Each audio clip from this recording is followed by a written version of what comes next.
Gary's Gary. And David Frost, also another one that I know is such a great one. Indeed. Was he as good a putter as they say, David? He's a putter. He's a putting machine, right? Absolutely. But he's another one. So something very good about South African golf, and golf is still doing great in South Africa. And they have young players, I hear, coming up that are going to be very good. But it's an honor to have you here, and my friend, it's an honor to have you, one of the greatest businessmen in South Africa and long beyond. Thank you for being here. It's very, very great honor. Appreciate it.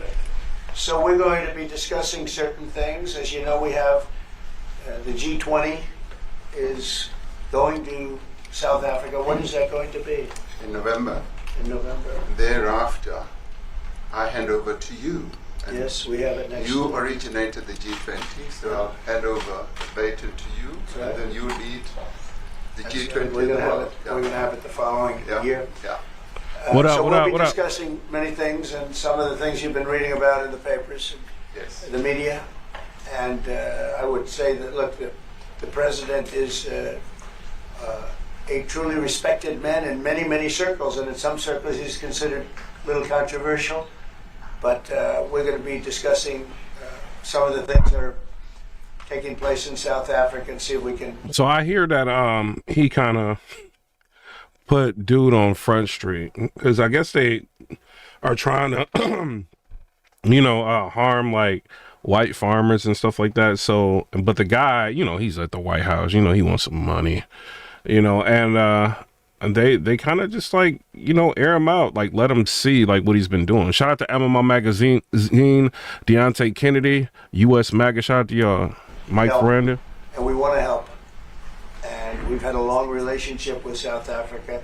I have, because indirectly I have so many friends that live there. I have a lot of friends. I mean, these are famous guys, but I have a lot of friends that live there that are tremendous people. And we'll be discussing that. We'll have a nice conversation, and I really appreciate that you guys came along. It really helps us in our thought process.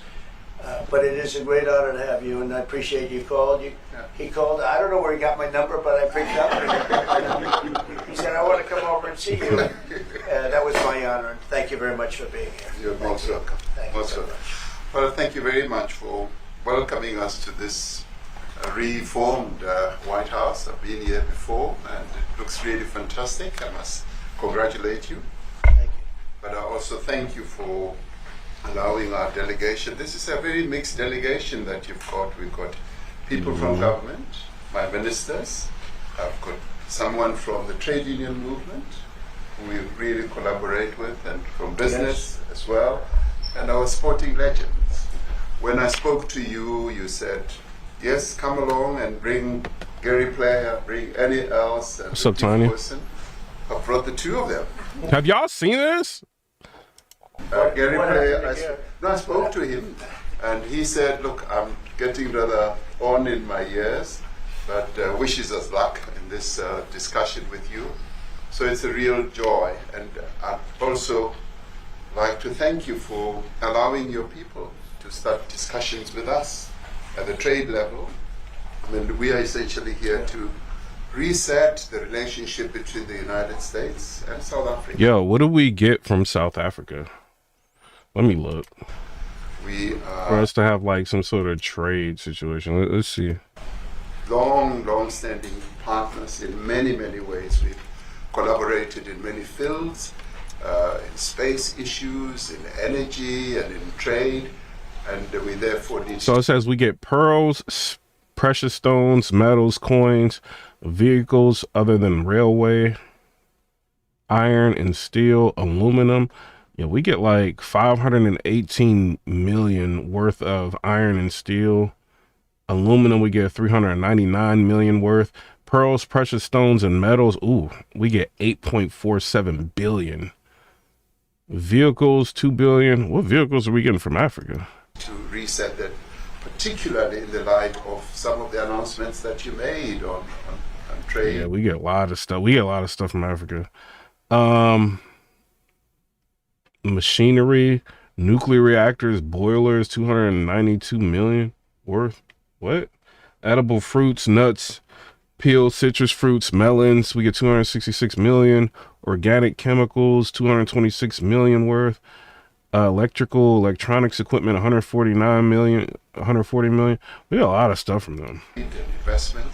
So we want to advance more trade between the two of us, two countries, and our people now have been empowered by yourself and What's up, Sugar Black? to start engaging, and we hope that we will be able to fuel that engagement during our talks. And we also want to discuss issues that have to do with how we promote further investments in both countries. We've got about 22 companies from South Africa that have invested in the US, thus creating a number of jobs. And similarly, you've got almost 600 companies that have invested in South Africa, and some of them have been in South Africa for more than 100 years. That's true. So our links are really long-lasting, and we would like to recalibrate those relations between our two countries and discuss it. Let's look at the chat real quick. Somebody said government will do what they want. It usually always about resources and money. Somebody said exactly how much this stuff is real. Some could BS. I'm from South Africa. We need America. Sugar Black said, listen to me. What's going on? Courtney says, say hi. What's going on, Courtney? A whole range of issues, geopolitical. Yeah, Tanya said, make sure y'all hit the like button if y'all can. Around the world, in Ukraine and in the Middle East. So we value that, and we are also a great contributor to peace processes that are going on around the world. And of course, we want to discuss how we can support each other. You are a much bigger economy than we What's are. going on, Mafiaso, with the $10 donation? Appreciate you. He says, salute. Salute to all our fallen soldiers. Exactly, man. Exactly. We're just a tiny economy, but we rely on each other on a number of issues. We've got critical minerals. Mafiaso got that bag. He's rich. You want to fuel the growth of your own economy and reindustrialize. So we have that on offer, including rare earth minerals. So all that combination of opportunity and the products that we buy from you, as well as what did y'all think? I didn't know we got this much. I mean, I knew we got like diamonds and stuff like that, but I didn't think it was like a whole lot. Like, if you look at like import and export, like we get a lot of stuff from Africa, bro. I did not know that. we sell to you, I believe makes up a really good and powerful relationship. What's up, Donald? Which we need to strengthen, which we need to engender, and that is really what has brought us here. And we are really privileged to have, great South Africans in the mix. As you said, you'd like to see them as well. And I brought you a really fantastic golf book. Weighs 14 kilograms. Oh, that's good. And it showcases the golf courses in our country.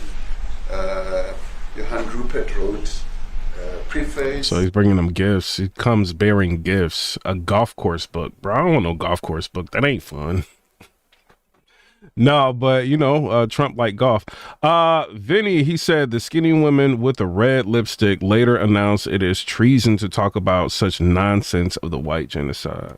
So did any else. And I want to showcase our golf courses. You might remember when I spoke to you and we spoke about golf, you said I should start practicing. And I've started practicing, President. So I'm ready. But let me end just the introductory remarks by thanking you. You may not recall that 5 years ago I spoke to you during the COVID period. Right. And it was at a time when the whole world was going through a really cathartic moment. Right. And we asked for assistance, and you were able to assist us with respirators.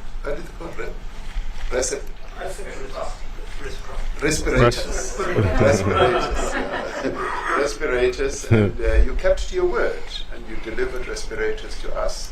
We didn't have as many in our country, and it really helped to help us deal with COVID.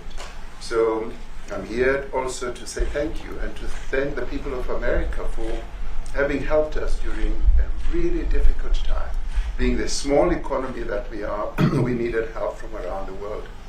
and you were there to provide that. So thank you very I much. remember the call. Yeah. We Thank sent you. 150 respirators. We became the respirator king. We started making them. Nobody had them. We had Yes. very few of them. That's right. But they were very helpful. But we sent 150, and Yeah. I appreciated the letter. You wrote me a letter, and That's right. Yeah. thank Yeah. I Well, appreciate thank you that very much. Thank you very much for that. It really touched my heart after I spoke to you and you delivered. It's a great honor. Thank you very much indeed. Yeah. Any questions, please? Mr. President, you welcome white Afrikaner refugees here. Can you explain to Americans why it's appropriate to welcome white Afrikaners here when other refugees like Afghans, Venezuelans, Haitians have all had their protective status revoked? Well, this is a group, NBC, that is truly fake news. They ask a lot of questions in a He cannot stand them, bro. very pointed way. They're not questions, they're statements. We've had tremendous complaints about Africa, about other countries too, from people. They say there's a lot of bad things going on in Africa, and that's what we're going to be discussing today. When you say we don't take others, all you have to do is take a look at the southern border. We let 21 million people come through our border, totally unchecked, totally unvetted. They came from all over the world. In many cases, they're criminals. They come from prisons. They come from mental institutions. They come from street gangs. They're drug dealers. So don't say that we didn't take them. We're trying to get them out as fast as we can. And we're doing record business on that. And we just won a big case. We're allowed to send back hundreds of criminals to Venezuela. Just won that today in the Supreme Court. I'm happy to hear. But we do have a lot of people are very concerned with regard to South Africa, and that's really the purpose of the meeting, and we'll see how that turns out. But we have many people that feel they're being persecuted, and they're coming to the United States. So we take from many locations if we feel there's persecution or genocide going on. Snowbrook Jones said they mad that the farmers make money, but they don't want a farm. But they like food. They ain't thinking. What y'all think about that? And we had a lot Now, of Rockon said Africa love Elon. people. I must tell you, Mr. President, we have had a tremendous number of people, especially since they've seen this. Generally, they're white farmers, and they're fleeing South Africa, and it's a very sad thing to see. But I hope we can have an explanation of that, because I know you don't want that. It's a kind of a different meeting. Normally we have meetings, we talk about trade, and we'll be talking about trade and other things. But that certainly will be a subject that comes up. Yeah. Yes, please. Yeah, Brian? Thank you very much. I'd like to get your thoughts on Letitia James. Director Polte, according to him, Letitia James says that the alleged mortgage fraud was simply a mistake. I want to get your thoughts on that. She put down that her father Letitia James need to go to jail. That's my opinion on that. was her husband in order, and this is very similar to, I guess, the false attacks they had on you. Well, I don't know what it is currently, but Letitia James, who's the Attorney General of New York State, it seemed, I'm not involved in that at all. I know that it's being handled by various groups, I guess, but it's major fraud, mortgage documents, and fraudulent everything. Yeah, I think she said the father was her husband, which she had to have a husband, or so she chose her father, and she put it down, and she had didn't she sign in Virginia, yet she said she lived in Virginia, yet she's the New York State Attorney General, and she did that for tax reasons, so she could take advantage of taxes.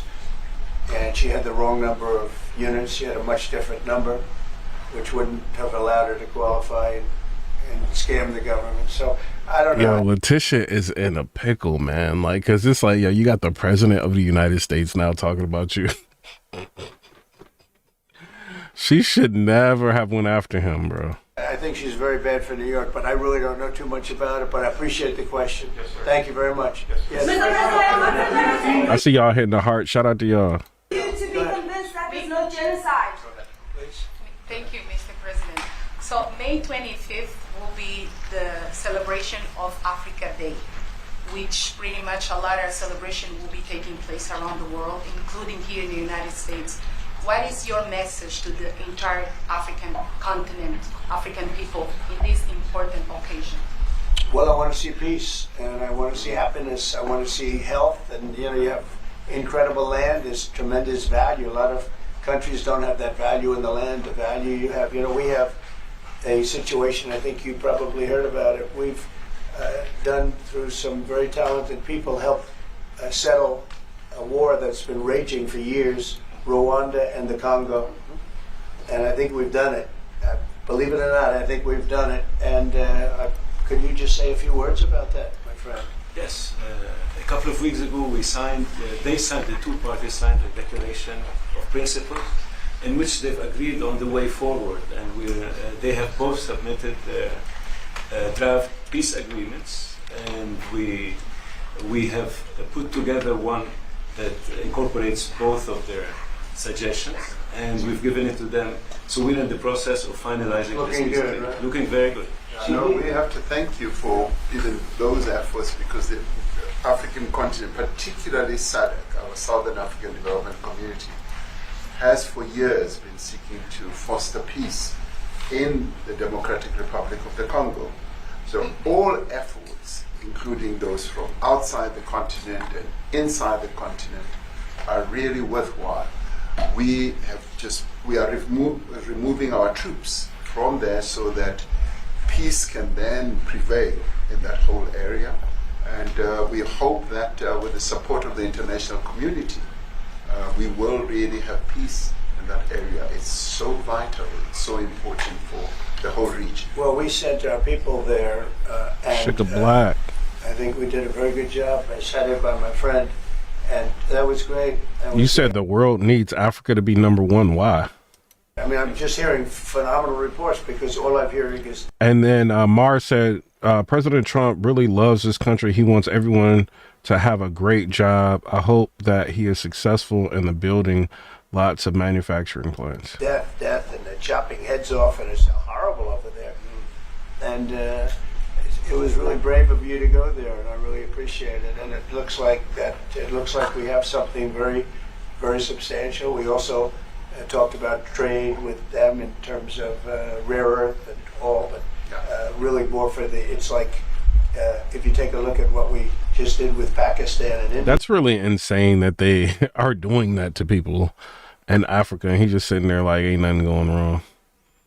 Like, yeah, we settled that. It's crazy. whole thing, and I think I settled it through trade. We're doing a big deal with India. We're doing a big deal with Pakistan, and I said, "What are you guys doing?" one thing that's really good about Trump is he's leveraging, because American citizens, we spend tons of money. We are major consumers. He's leveraging his consumer base, America, our consumer base. He's leveraging them against different countries. I think that was a genius move, because once you start realizing that you could potentially lose like American money, like people started acting right. People started lowering their tariffs. They came to the negotiation tables. I think he did good, bro. Somebody had to be the last one to shoot, but the shooting was getting worse and worse, bigger and bigger, deeper and deeper into the countries. No, he's talking about the stuff that's going on, like with all the unaliving and stuff like that. That was going on with wasn't it like Pakistan and India? But like, don't make no mistake, like Africa, they be wilding over there too, bro. Like they be wilding. And we spoke to him, and I hate to say we got it settled, and then 2 days later, something happens, and they say it's Trump's fault.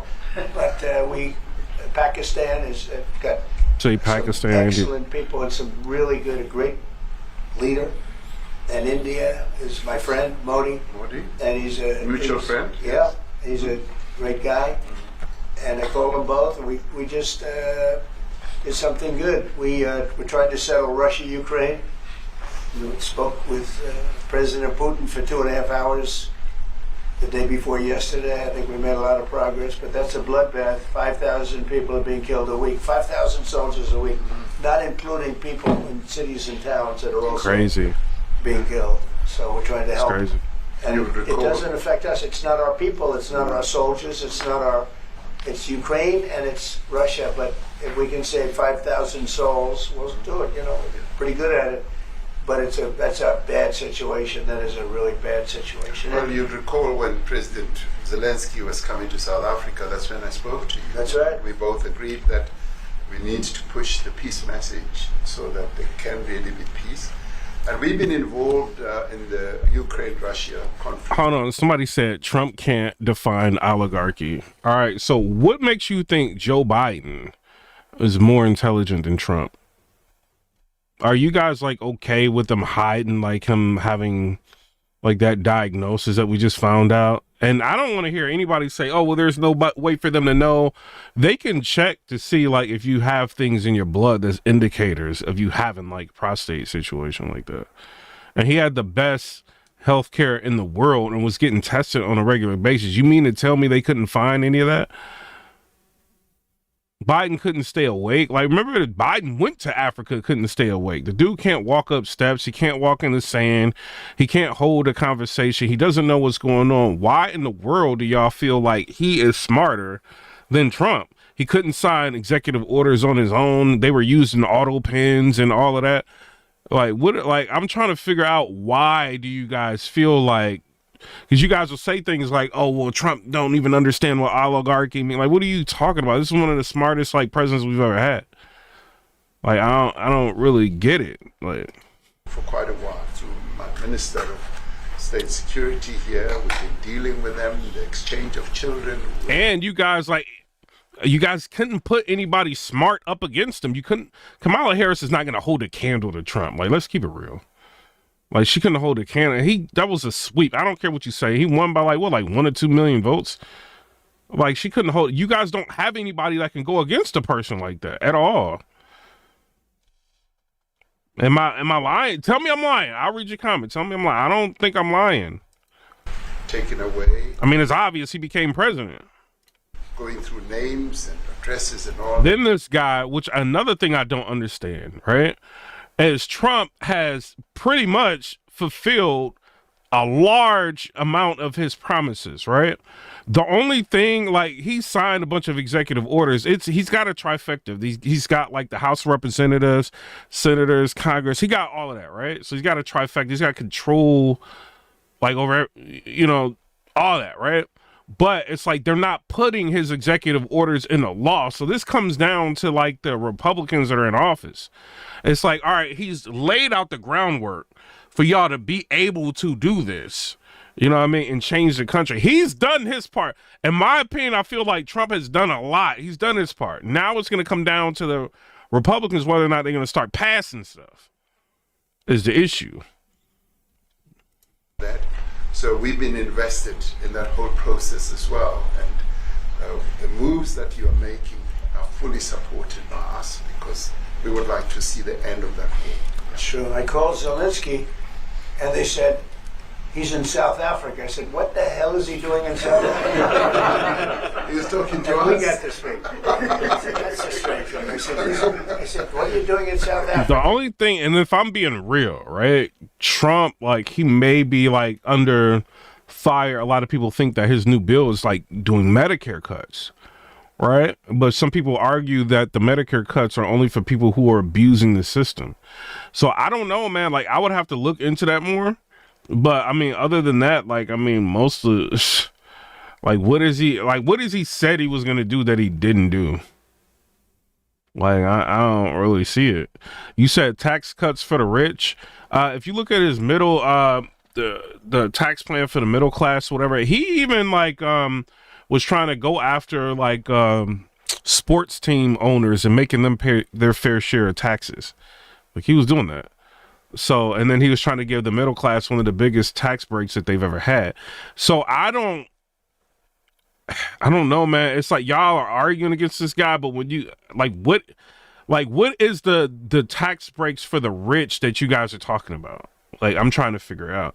And I also think, and this is just my opinion, if you own businesses, you have like hundreds of people working for you, you need a tax break. What are you doing all of this for if you're just giving all of your money to the government?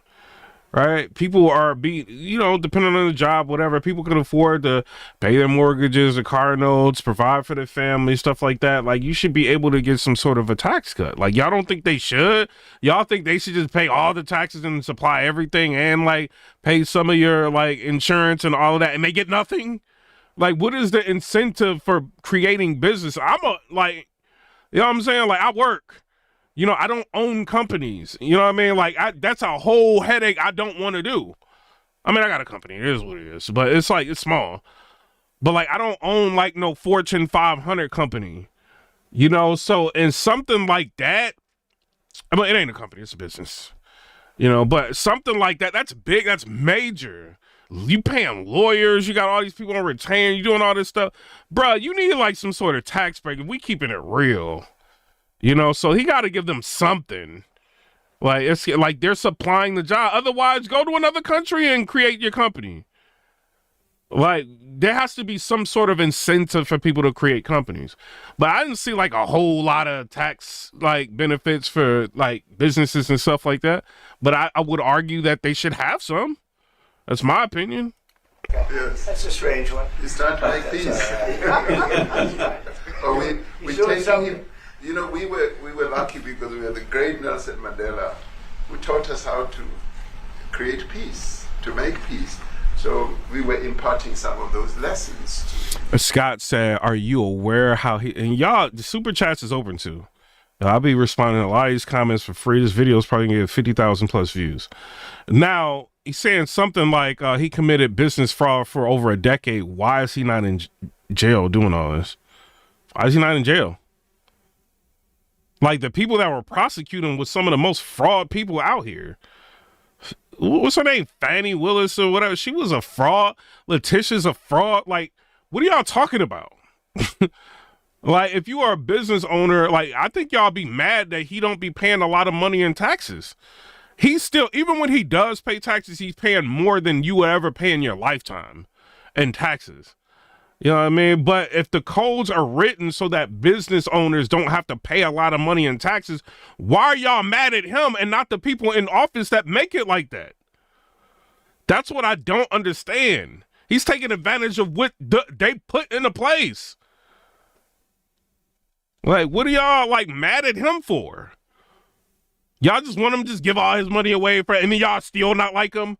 Well, he's a Republican. I don't like him anyway. He just gave away, like, $3 billion. But he's still a Republican. I don't like. Why would he do that? Why would he give away all of his money? I don't understand like the logic of people, bro. I really don't. Some of those learnings, and I specifically mentioned to him that this is how Nelson Mandela taught us that when you want to have a peace in a country, do it on an unconditional basis and sit down. And then this is what y'all Democrats do, right? The way you speak about business makes it apparent that you have no clue what you're saying. Like, what are you talking about? Let's stop with the ad hominem attacks. What particulars are you talking about? Go to my DM on Twitter. I will call you on here. Let me know what you're talking about. You just don't like him because he's Trump. End of story. Y'all want Democrats in here to make all of these rules and laws against y'all. This guy is showing you how corrupt the government has been. Him and Elon Musk, the Department of Doge, government efficiency, Elon Musk is right here. They've been showing y'all like how corrupt the government is. And some of the things that the Democrats have put into place, your tax money is going overseas for operas. You know what I'm saying? Going overseas for comic books. They're showing you this. Your tax money is going to terrorist organizations. They have showed you this. And you're mad at Trump. I have no idea what is going on in your mind.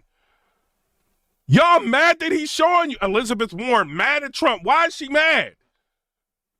If she's supposed to be like anti-corporation and why is she mad that he's showing this? All of these businesses that had government contracts that expired after 6 months have been getting paid for years. Y'all mad that they're showing you that? How does this logically make? And I know I used to be a Democrat. I know.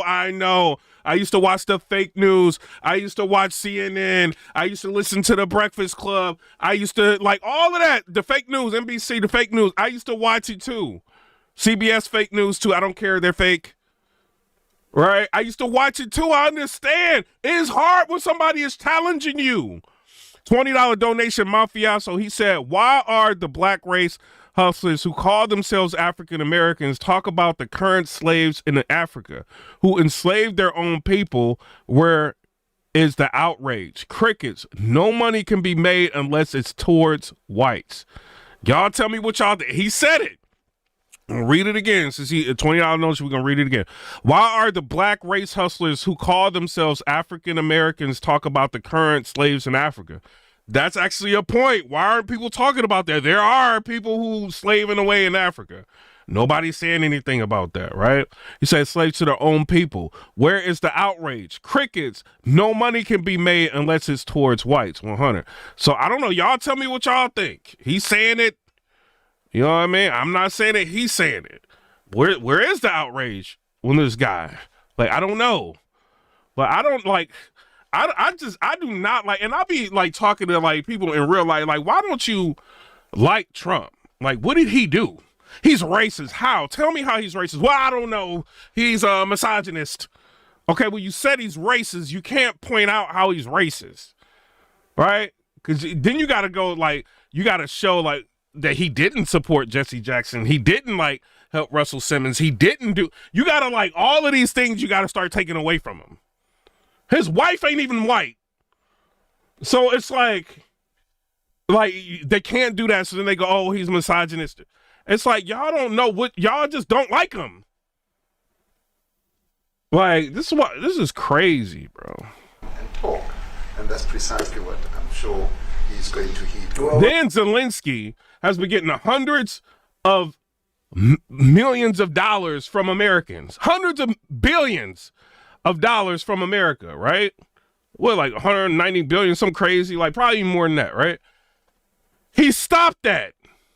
Y'all were just saying, why are we giving Zelensky all this money? We shouldn't be giving him all this money. They need to stop the war. Y'all were literally saying that. Literally saying that. He put Zelensky on Front Street in front of everybody. Now y'all mad at you. He should have did that to Zelensky. What is y'all? Zelensky is a paid actor. Y'all don't know, like he was in like, he's acting and all of that.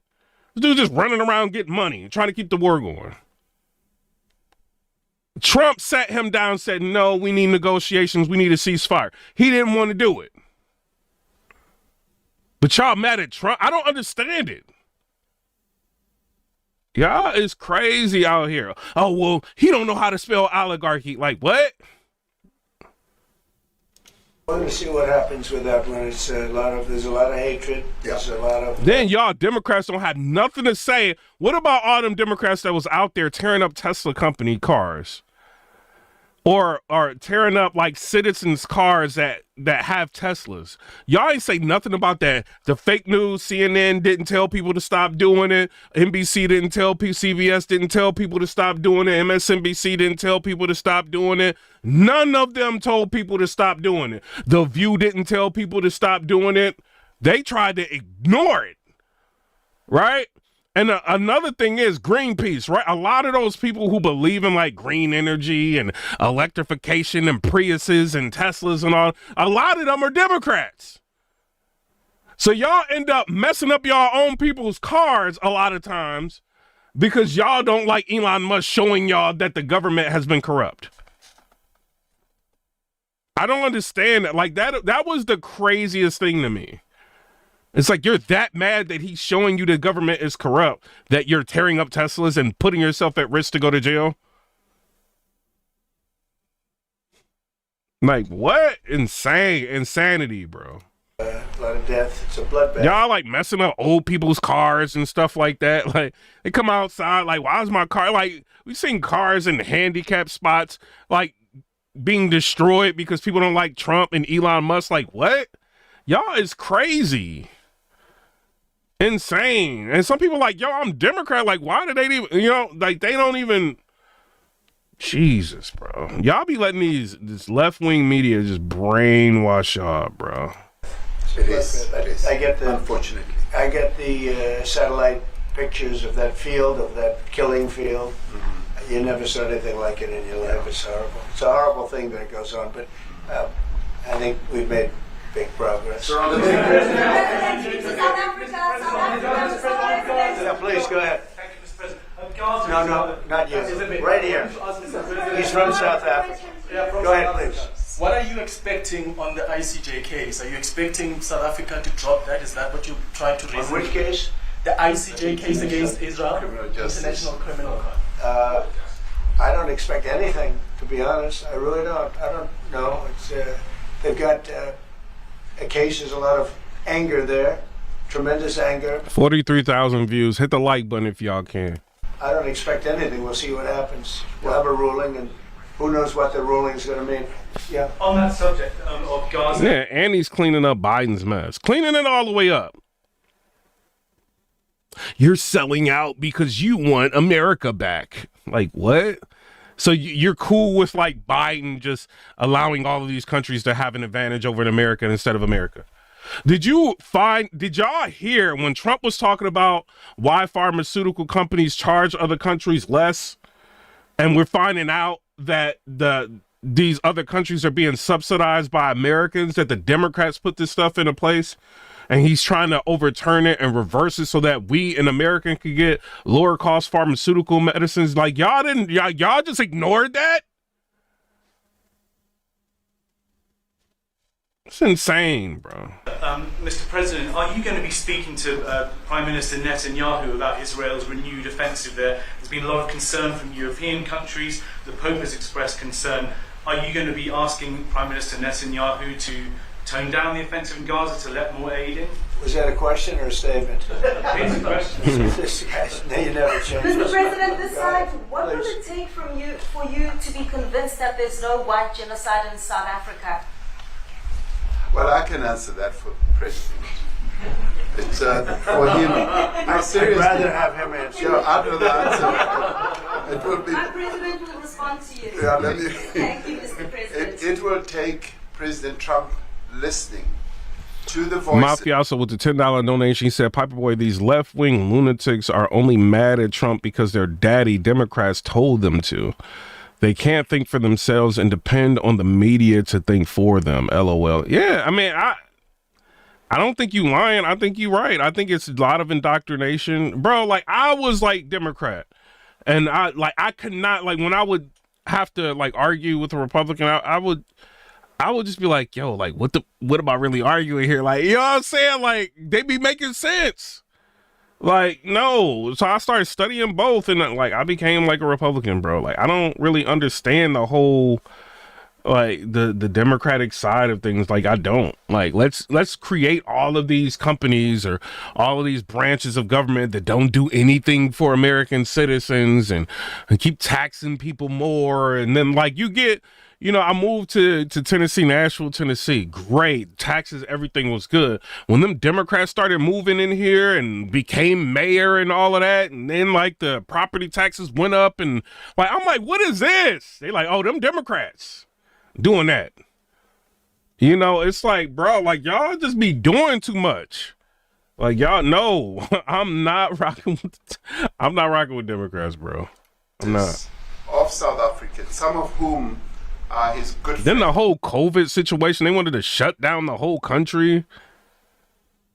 It's like, what? And Trump was like, no, just take your hydrochloroquine, vitamin C, like, you know, social distance, all of that. If you want to wear a mask, wear a mask. Now, I mean, look, you can just walk around without a mask now. I mean, so was Trump kind of right? Like, I mean, I'm just saying. And Democrats took a whole year from your life. A whole year. And y'all still don't get the picture. Like, it's crazy, bro. They want you depending on the government. No. It's like those who are here. When we have talks between us around a quiet table, it will take President Trump to listen to them. I'm not going to be repeating what I've been saying. I would say if there was Afrikaner farmer genocide, I can bet you these three gentlemen would not be here, including my Minister of Agriculture. He would not be. Well, so Richard Garris gets mad. He said, this dude just trying to be a big YouTuber. You think I'm doing this because I want to be a small YouTuber? I got 120-something thousand subscribers on here. That's not small. Small is maybe having 5,000 subscribers. It's 100-something thousand. It ain't a million, but it's a lot of people on this channel. I got 51 million views on this channel. That's not a small channel. You know what I mean? It's not a great big channel, but it's not a small channel. Why am I going to do this because I want like 2 views? Y'all, like, get out of the... Y'all is crazy, bro. You don't even know what to say. Just like, I'm just going to throw a shot. It don't have to make sense. Won't super chat, won't do nothing. I see Republicans are super chatting. And Mafioso super chatting. You want everything read for free. I wonder why. Used to getting everything for free. With me. So it'll take him, President Trump, listening to their story. And on my TikTok, I just hit like 48,000. Like, I just started TikTok not too long ago. You know what I'm saying? 48,000. I mean, think small if you want. Like, I don't think you should be thinking small because you're mad at somebody's political view. You don't think small. Think, yeah, I want to be a major channel. I want to have 1 million subscribers. That's how you got to think. You think you're going to hurt my feelings? Like, what? No, I don't want to be a small YouTuber. You crazy? To their perspective. That is the answer to your question. But, Mr. President, I must say that we have, wait. We have thousands of stories talking about it. Sure. And we have documentaries, we have news stories. And is Natalie here, somebody here to turn that? I could show you a couple of things. And it has to be responded to. Yeah, sure. Let me see the articles, please, if you would. And turn the lights down. Turn the lights down and just put this on. It's right behind you. Johan. There's nothing this parliament can do. With or without you, people are going to occupy land. We require no permission from you, from the president, from no one. We don't care. We can do whatever you want to do. Who are you to tell us whether we can occupy land or not? You say he's about to call him out. And then Cal said the guy who can't. Cal, who are you talking about? Are going to occupy land. Yeah. South Africa occupy land. That's who we are. So whatever I want to do, I can withdraw my membership from this useless parliament. So he's making them like listen to all of this. We have thousands of stories talking about it. Sure. And we have documentaries, we have news stories. And is Natalie here, somebody here to turn that? I could show you a couple of things, and it has to be responded to. Yeah, sure. Let me see the articles, please, if you would, and turn the lights down. Mafia with the $5 donation. She said they are broke, Piper Boy. They got no money. They depend on the government who are mentally enslaving them. I mean, it kind of seemed like they broke. You know what I mean? Like, well, everything read. Like, I will read. Like, even if you diss me, I'll read it. Like, but pay for it. Like, I'm not about to. Like, no. Like, I'll be giving y'all be doing way too much. Just got 60,000 views on this video, and I'm talking to you for free. Like, for you to diss me, you crazy. U.S. MAGA with the $10 donation said AOC, Jasmine Crockett, Adam Watermelon Head Schiff, and several others couldn't, wouldn't, or even know how to talk to these leaders across the world to remotely help the USA. Hey, US MAGA, if they think that they're going to have Jasmine Crockett run, they are out of their minds. You know what I'm saying? And then Silent 602 with a $20 donation, she said, why don't you try to have an independent on your channel and figure out what's wrong with government? Backing Trump ain't it. Open your mind. Domestic struggles ain't it. I mean, like, if somebody wants to come up here, like, go ahead, hit me up. You also got to think about this, like, Silent, is because if you have people on here, like, I've tried it before, like, on different lives, and they want to say bad words, they want to do all of that, you know what I mean? Like, I don't mind having a back and forth with somebody or having them have their opinion, but I'm not going to have you up here, like, like cussing and doing stuff like that. I mean, if somebody wants to come up, you know, if you've been around long enough, let's just say Sugar Black or something like, yo, I'm independent, I want to argue. I'm gonna let her come up and talk, you know, like, cause she's been around for a while, like on the channel, you know, just like not some random person coming up here. Turn the lights down and just put this on. It's all right, so he about to put him on Front Street. He about to make him watch this. This parliament can do, with or without you, people are going to occupy land. We require no permission from you, from the president, from no one. We don't care. We can do whatever you want to do. Who are you to tell us whether we can occupy land or not? We are going to occupy land. Yes. South African occupy land. That's who we are. Honorable member, can we withdraw my membership from this useless parliament? Honorable. Yes, honorable member. Must never be scared to kill. A revolution demands that at some point there must be killing, because the killing is part of a revolutionary act. Shoot to kill. Yamaza. Kill the poor, the farmer. Kill the poor, the farmer. Yo, they telling them to unalive the farmers? Like, what? He making this president dude sit there and listen to all of this.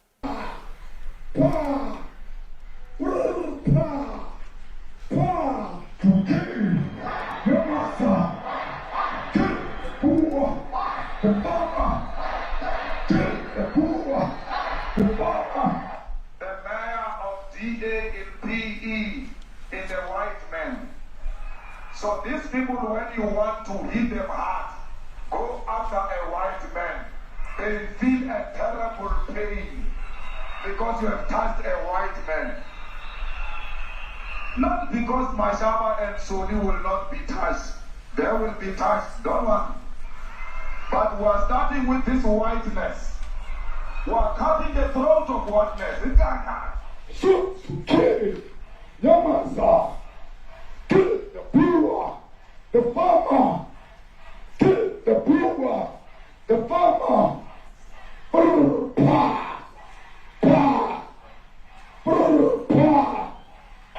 Shoot to kill. Bruh, what is going? Yeah, Sugar Black, this is crazy.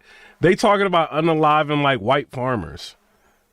They got big like football stadiums full of people in there saying it.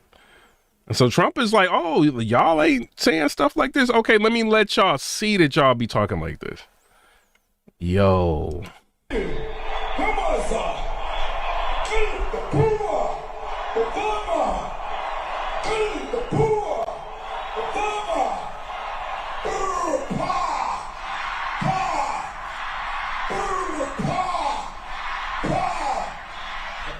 I don't know what's going to happen in the future. I'm saying to you, was not called for the killing of white people, at least for now. I can't guarantee the future. Yeah, but I mean, you'd understand somebody watching that, especially as it gets shared on Twitter. They freak out. It sounds like a. So this is basically like he's showing them like in your country, this is what's going on. You know what I mean? So he's just putting the mirror up like, yo, this is what's going on in your country.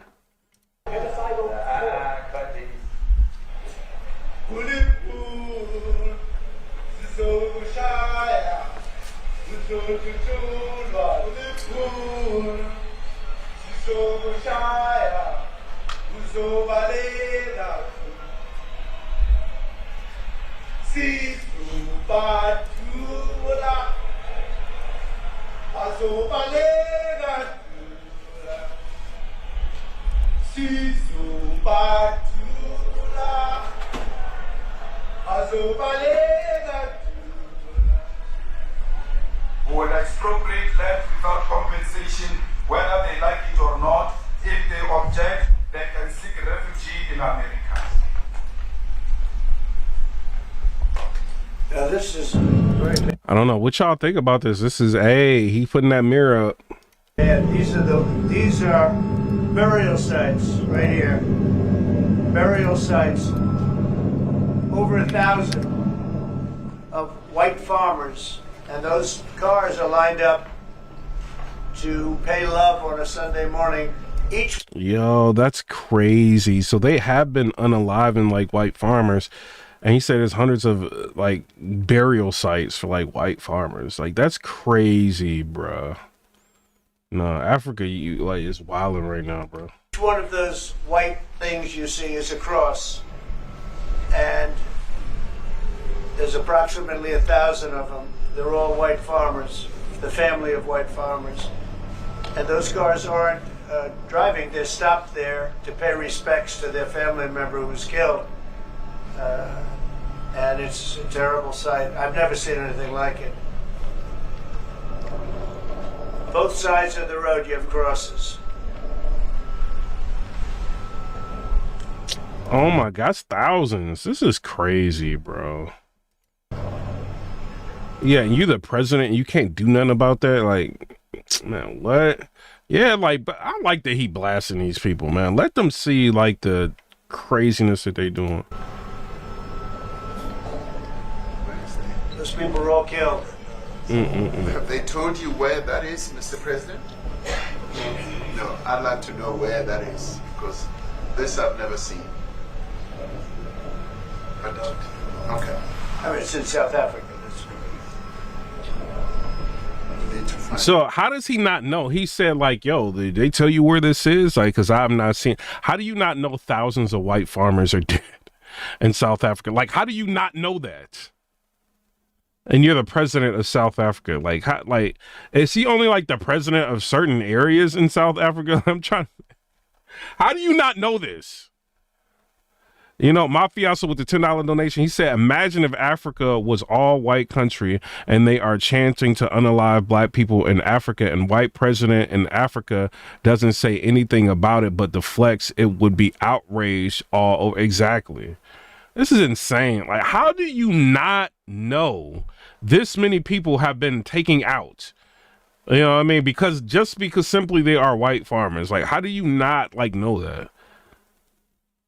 I love that he just did this, because the way that Trump did this, now everybody's gonna talk about it. And I seen people were talking about it, was all over the news, all of that. But until then, nobody put light on this. This is crazy. Silent 602 with the $10 donation. He said, would you be okay with the world leader showing Trump a video of Latinos in the USA being mistreated? I mean, it just, people being mistreated, like, of all races in the United States. I mean, you'd have to be very, very, like, critical, you know, like, point that to where it's just, you know what I mean? Something to where you can just say, like, this is Trump.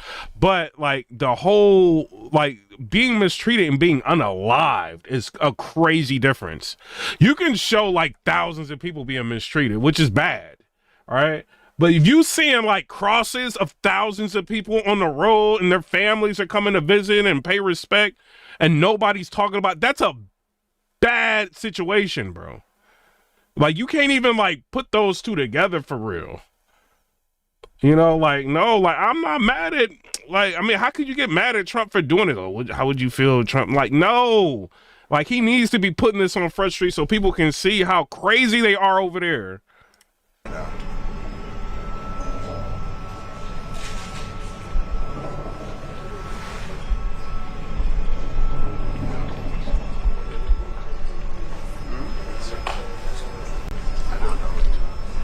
People can. I don't know.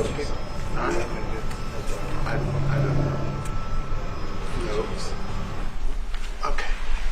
Mr. President, the Pentagon announced We had to get Gary up out of here. they would be accepting a Qatari jet to be used as Air Force One, perhaps. What are you talking about? Can we have a South African question, please? Mr. President, The Pentagon spokesperson. What does this have to do with the Qatari jet? They're giving the United States Air Force a jet, okay? And it's a great thing. We're talking about a lot of other things. Look, you see how crazy the left-wing media is? He's showing you that thousands of white farmers are late, you know what I mean? Like, crosses are out because their lives have been taken. This lady wants to steer attention towards like a free jet that was given to the president from Saudi Arabia or something like what is wrong with her? You know why they're doing that? Because he can't use that jet that's free until they go through it and approve it and to make sure there's no recording devices, listening devices, and then they gotta retrofit it to have stuff that is needed, you know, to have a president on the plane. You know, so that's gonna cost billions of dollars to do that for like a free aircraft, which could cost taxpayers a lot of money. So she wanna like put emphasis on that instead of showing what's going on with human life being taken away. You know what I mean? Like, which is crazy, bro. You know what I mean? This is insane. It's NBC trying to get off the subject of what you just saw. You see what I'm saying? And y'all mad at Trump? How? You know, you're a terrible reporter. Number one, you don't have what it takes to be a reporter. You're not smart enough. But for you to go into a subject about a jet that was given to the United States Air Force, which is a very nice thing, they also gave $5.1 trillion worth of investment in addition to the jet. Yeah, why don't they say that? Like, oh, there's $5.1 trillion in investments in addition to the jet. Why don't they say that? Go back. But you see how they're derailing the conversation, man. Yo, like left-wing media is crazy, bro. You ought to go back to your studio at NBC because Brian Roberts and the people that run that place, they ought to be investigated. They are so terrible the way you run that network, and you're a disgrace. No more questions from me. Go ahead. Go ahead, talk about that. Please, may we have a South African His name is question, Peter Mr. something. President He's Trump? a terrible. If they're committing genocide, why invite him to the White House? I'll be quiet. Sure, that's my question now. So he can show people what is going on. If they're committing genocide, why invite them to the White House? Like, what? Like, bruh. Let's go. Thank you so much, President Trump. Annika Larson from ENCA in South Africa. Thank you very much for hosting us. What would you like President Ramaphosa to do about the situation I don't we've just know. seen on the screen? I don't know. Look, these are articles over the last few days. Death of people. Death. The president is focusing on people. CNN is focusing on money, or the fake news. He's focusing on people who have lost their lives, like people, and they don't want to pay attention to that. They're like, what about the jet? Like, what? Death. Death. Horrible death. Death. I don't know. But you know that there Pick are anyone. people who are White dying South almost- Africans are fleeing because of the violence and racist laws. And this is all. I mean, I'll give these to you. So when you say what would I like to do, I don't know what to do. Look at this. White South African couple say that they were attacked violently. President Trump, when will you go and see for yourself if it is? Well, I can do that. Look, here's burial sites all over the place. These are all white farmers that are being buried. President Trump. And he asks about a jet that was given. My first question You is ought to about be Africa. ashamed. We're not interested in the You know, you are so bad. You're such a bad reporter. If they're committing genocide, why invite them? Sir, if they are committing genocide, why invite the South Africans to the White House? May I finish, please, President Trump? President Trump, This is one after another. This family was wiped out. I'm just looking. Can we get a response from President Trump? Yo, they're wiping families out. That's crazy. Give us your reaction to those videos, Mr. President. President Trump, would you? Well, I think the videos are so. More than white No. When you look at the videos, I mean, how does it get worse? And these are people that are officials, and they're saying that kill the white farmer and take their land. That's what. And I have other friends in South Africa. I have people that left. One in particular that says it's you can't go there. He said they want to take your land. They take your land and they kill you. It's okay, and they say it's okay to do it. Now we're going to talk about it. But this is a tremendous look. This is a story recent. These are all people that recently got killed. Yeah. And I don't know how it can get any worse. These are President Trump, and you know the men that you saw, the people that you saw in that movie, those are officials. Those are people that were in office. They had one march. They had a dance in your parliament, whatever you may call it, legislature. Let me clarify that. Yeah. Let me clarify that because what you saw, the speeches that were being made, one, That is not. He showed, since he's been president, in my opinion, you know, everybody's got their own opinion. You can believe what you want. In my opinion, he's showing he's a president for all people. He's trying to be one of the most peaceful presidents that we've ever seen. He's acted fast, swiftly with a lot of different things. Zelensky, he's trying to bring an end to the war between Russia and Ukraine. He even just called out Vladimir Putin recently. I think within the day or 2 days, like he called out Vladimir Putin. He's trying to bring a ceasefire. He wants peace. Pakistan and India, he wanted peace there. This African situation with South Africa where they're unaliving white farmers, he wants peace there. Like, what is the deal to why you just don't like him? I don't understand. I really don't. Government policy. We have a multi-party democracy in South Africa that allows people to express themselves, political parties to adhere to various policies, and in many cases, or in some cases, those policies do not go along with government policy. Our government policy is now, I don't care what this African president is saying, right? Let's just say there's a state in the United States that has a city that's got a municipality, like a small section of the city, and they just unaliving like white farmers or black farmers in America. And you have a president of the United States of America not knowing and doing anything about it. Y'all be like, what? So I don't really care what this guy is saying, like this guy from South Africa. Oh, well, we got different people of different parties. And bro, you the president, ain't you? Fix this. Completely against what he was saying, even in the parliament. And they're a small minority party, which is allowed to exist in terms of our constitution. But you do allow them to take land. No. You do allow them to take land. Nobody can and take then when land. they take the land, they kill the white farmer. And when they kill the white farmer, nothing happens to them. No, there is nothing happens. There is criminality in our country. People who do get killed, unfortunately through criminal activity, are not white farmers. And when the majority of them are black people. And we have now the farmers are black. The farmers are not black. I don't say that's good or bad, but the farmers are not black. And the people that are being killed in large numbers, and you saw all those grave sites, and those are people that loved ones going, I guess on a Sunday morning, they told me, to pay respect to their loved ones that were killed. Their heads chopped off. They died violently. And you know, I mean, we're here to talk about it, and I didn't know we'd get involved here, but I will say this, that if the news wasn't fake, like NBC, which is fake news, totally, one of the worst, ABC, NBC, CBS, horrible, but if they weren't fake news like this jerk that we have here, if we had real reporters, they'd be covering it. But like this jerk. Fake news in this country doesn't talk about that.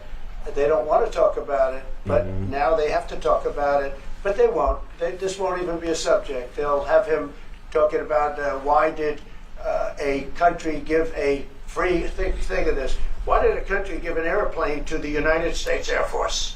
Okay? The United States, not to me, to the United States Air Force, so they could help us out because we need an Air Force One until that's Air Force One is being built.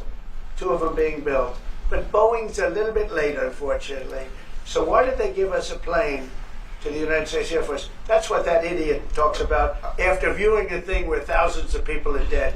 I'm sorry, I don't have a plane to give you. I wish you did. I'd take it. I would take it. If your country offered the United States Air Force a plane, I would take it. Okay. But coming back to this issue, which I really would like us to talk about, and talk about it very calmly.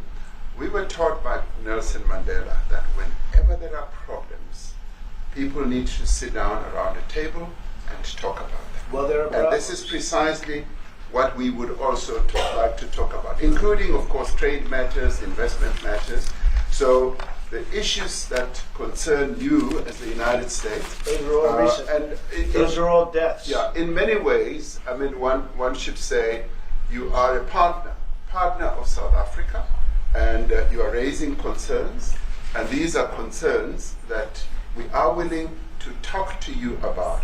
Let me just add quickly, the criminality that we are experiencing in our country needs quite a lot of technological capability. And in one of our areas in South Africa, we're using US technology, which is able to, in many ways, identify where shootings are happening and all that. And I'd like to talk about that because there is support that we can get from you as the United States to help us deal with all these acts of criminality. And that is what I believe partnership is all about. And we are here as a partner so that we can help each other. He's like, I look at Trump, he's like, I don't want to hear this, bro. Whenever there are challenges. So I'd like us to discuss it, and of course outside of the media, so that we sit down and have a really good discussion that will lead to good outcomes. Bro, he just want money and like good exchange rates and all that. Like, bro, this dude trying to ignore that thousands of people have been unalive, like farmers. Like, this dude's crazy. Mafioso with the $5 donation, he said Trump is a so-called racist. The African president is at the White House. Wake up, Democrat voters. You are being played by your own party. Like, how much more clear does it gotta get, Mafia? So I don't really understand like how they don't know. It's like like how much more support does he have to give, or how many people does he have to have in? I don't really get it, bro. But I do like that Trump is like kind of calling out that country in a nice way. This is what y'all are doing. Y'all unaliving people. Like, this needs to stop. This is an issue. But I don't like how the African president is really handling this. Like, he cares more about import, export, tariffs, and all of that than he does about what is going on with people losing their lives. Like, this is crazy. Are there any other further punitive measures that could be in place should you not be satisfied that South Africa is fixing some of the very bad things, in inverted commas, that you tweeted are happening? Well, there are a lot of bad things happening in many countries, but this in particular has been very, very bad, very bad. And because of we're going to have the whole world watching in another short period of time because you have the G20, and that's a big deal. And it seems like, I want you to look good. I don't want you to look bad. Very good. But we have hundreds of people, thousands of people trying to come into our country because they feel they're going to be killed and their land is going to be confiscated. And you do have laws that were passed that gives you the right to confiscate land for no payment. You can take away land for no payment. I want to clarify that because we have a. He said you can take away land for no payment. Hey, in America, they do that too, Trump. We keeping it real. If I don't pay my property taxes, they're going to take my house. So I think that's something that needs to change in this country as well. Like, America is huge, bro. Like, no, you cannot just take people's, what's the point of owning a house is like one of the biggest scams I found out in America, bro. Like, I own one. You know what I'm saying? I'm still paying on the thug life. Yo, they could just they could do a reappraisal, property value increase. They could do a property tax increase. Bro, I didn't even know what's going on. My mortgage went up $100 a month out of nowhere. I'm like, how did my mortgage just go up? I'm arguing with the insurance companies. I'm like, did y'all just trying to charge me for something? Bro, and it was the city. So it's our government is a scam just as well, bro. Yeah, and they will take your property if you don't pay your taxes. If we keeping it real. Our Constitution guarantees and protects the sanctity of tenure of land ownership. And that Constitution protects all South Africans. Kenneth Colbier says, speak on it, property taxes are against the... I understand that, we do... taxes pay for a lot of stuff, right? Like fire department, police or something. We do need them. You know what I mean? It is what it is. But the amount of money that we pay in property taxes is just ridiculous. You know what I mean? And all over the world. Some places pay astronomical amounts of money for property taxes. And it's like, if you get into a situation, like you went through the process, you buy a house, you get into a situation, you can't work. You 1 or 2 medical emergencies away from bankruptcy. Let's keep it real. If something happens in this country, you get hit by a car, something happens, right? Something falls on you, you walking into a grocery store, a pole falls on you. You know, now you got operations and all, you can't work. If you don't pay them property, they don't care. They coming for that property. You know, so I think that's like the most scammy thing like in this country. You know, once you buy a house you see, like, bro, this is a scam, bro. With regards to land ownership. However, we do say, because we've got to deal with... But other countries, you do own your land. You do. Like, but America, you don't. Like, that's crazy. Like, I think in Ukraine is like that. Like, this girl I was talking to, not like talking to like that, but cool with. She has a house in Ukraine. She don't pay no property taxes. She's like, that's my house. She's like, why would I pay? Like, that's her house. You know, like, nah. Here, like, nah, bruh. Let you, like, don't pay them property taxes for a year and watch see what happens. The government, and as your government also has the right to expropriate land for public use. And you're doing that. And we've never really gotten underway with that. And we are going to be doing you're taking people's land away we have not. from them. And those people in many cases are being executed. They're being executed. And they happen to be white. Yeah, that is crazy though, what Trump is saying. Like, you guys are, 1, taking their land away from them, and then 2, like, you're executing them. Yo, that's crazy. Like, that's barbaric. Like, people be like, yo, like, Africa ain't that bad. Like, you should go to, man, I ain't going to Africa. Y'all crazy. I'm not going to Africa, bro. Like, they still wilding out there. Like, no. And most of them happen to be farmers. And that's a tough situation. I don't know how you explain that. How do you explain that? They're taking people's land away, and in many cases those people are being executed, and in many cases it's not the government that's doing it, it's people that kill them and then take their land, and nothing happens to them. But we have thousands of people that want to come into our country. They're also going to Australia in a smaller number. But we have thousands of people that want to come into our country, and they're white farmers, and they feel that they're going to die in South Africa, and it's a bad thing. Yeah. Yeah, that president real quiet about that. Very quiet about that. What can South Africa do? What concessions would you like to see them make to improve relations with the United States? Then I have one more for President Ramaphosa afterwards. Well, you know, we just spoke about, I got them a very, very complex machine, 150 of them. And I was asked by the president if it could help, and I did that. And, you know, I have great feeling for all countries. I deal with all countries. But I have a great feeling for South Africa because I have friends. I have a couple of friends, a few friends here today. I have many friends from South Africa, but many of those friends are not, they can't go back. I have Elon is from South Africa. I don't want to get Elon involved. That's all I have to do, get him into another thing. But Elon happens to be from South Africa. This is what Elon wanted. He actually came here on a different subject, sending rockets to Mars, okay? He likes that better. He likes that subject better.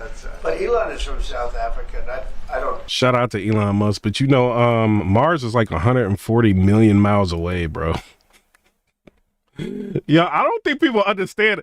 Like, bruh, have you chat 140 mil? Like, this ain't a million. A million miles is crazy, insane. What is the moon, like 300 and something thousand miles away? The moon is not even a million miles away. Mars is 140 million miles away. Million, bro. I would not trust no rocket like 140 million. You don't know what's in space. There's a vacuum. You don't know what's flying around in there. Like, you in a rocket. If something go wrong 20 million miles away,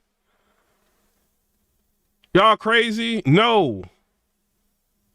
30 million, 40 million miles. You still got another 100 million miles.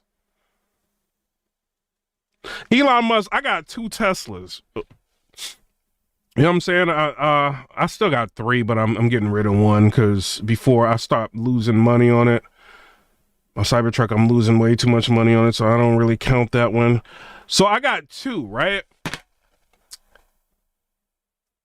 The autopilot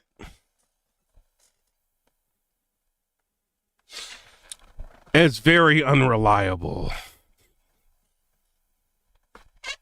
But hey, the full self-driving, every once in a while, like in one of my cars, like you know what I'm saying? Like, let's just get the full self-driving.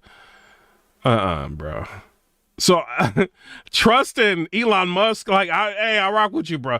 Trusting him to get you to the moon, I don't know about that. Anybody want to buy a Cybertruck, let me know, because it's going up for sale. Want to talk to him about that. I don't think it's fair to him. That's right. But I will say that I'm keeping the other 2, but the Cybertruck it was cool to have, but like, look, bro, I'm looking online. That thing is dropping in value like crazy, bro. I'm getting rid of that thing, bro. people are fleeing South Africa for their own safety. Their land is being confiscated, and in many cases, they're being killed. Somebody said, my bad, the moon, 200. Alexa, how far away is the moon? The moon is 223,100 miles away from Earth. So the moon is 223,000 miles away. So it's a little bit less. So, bro, 200, we can't even go to the moon, right? I don't think the first moon landing was real. Thug Life, I don't believe that. Even Neil Armstrong said it wasn't. You know what I'm saying? It didn't happen. So I don't know if he was just mad at NASA, but he said it. So I don't believe that. We can't even go to the moon, bro. Like, and if you really pay attention, this ain't really to veer off topic. We don't really be going to space. Like, we go, like, we still be low key in the atmosphere. When we be going up to the, what is it, the space shuttle, whatever that is, up there. Like, they don't really be in space. That's not real space. Like, we still, like, in the gravity of a Earth. Go into the real space, and that'll impress me. But now you're talking about 140 million miles away. People don't understand how far Neptune is. Like, Neptune is, like, billions of miles away, bro. 140 million to reach Mars? Nah, bro. We ain't going to Mars, bro. No. I don't believe it. I don't care. I don't like no, until they do it. Like, yeah, you could launch a rover and have it go all the way over there. A human. And that scene of, you see how many crosses they have. Those crosses, that's a dead person. Yo, did I say space shuttle? I mean space station. He was like, you said space shuttle. Space station. I don't believe no, bro. We still be in orbit. Like, no. No, I don't believe we can do nothing like that. Every one of them. And those trucks or cars are paying their respects to all of those dead people on a Sunday morning. That's a rough thing to explain away. Dude, I'm listing my Cybertruck for $65,000. I'm getting up out of it. And the problem we have, and the way, you know, a correct and a fair media exposes things. But we have a very corrupt media. They won't even report this. If this were the other way around, it would be the biggest story. Now, I will say apartheid, terrible. That was the biggest story. That was reported all the time. This is sort of the opposite of apartheid. What's happening now is never reported. Nobody knows about it. All we know is we're being inundated with people, with white farmers from South Africa. And it's a big problem. Marco Rubio was telling me he's never seen anything like it. The numbers of people that want to leave South Africa because they feel they're going to be dead very soon. Yes, please. I was going to say, Brian, if I could just ask you a question. 72% of farmers in your country are white. If they flee, do you feel that maybe the economy could collapse? You may not have a gap to fill in those people that need to replace those farmers. You know, I'd like my Minister of Agriculture, who is white, Good afternoon, who comes everybody. from an opposition party to mine. Nah, this is crazy, bro. Like, nah, like, this president ain't it. Well, you gotta do something about them people being unalived. Good.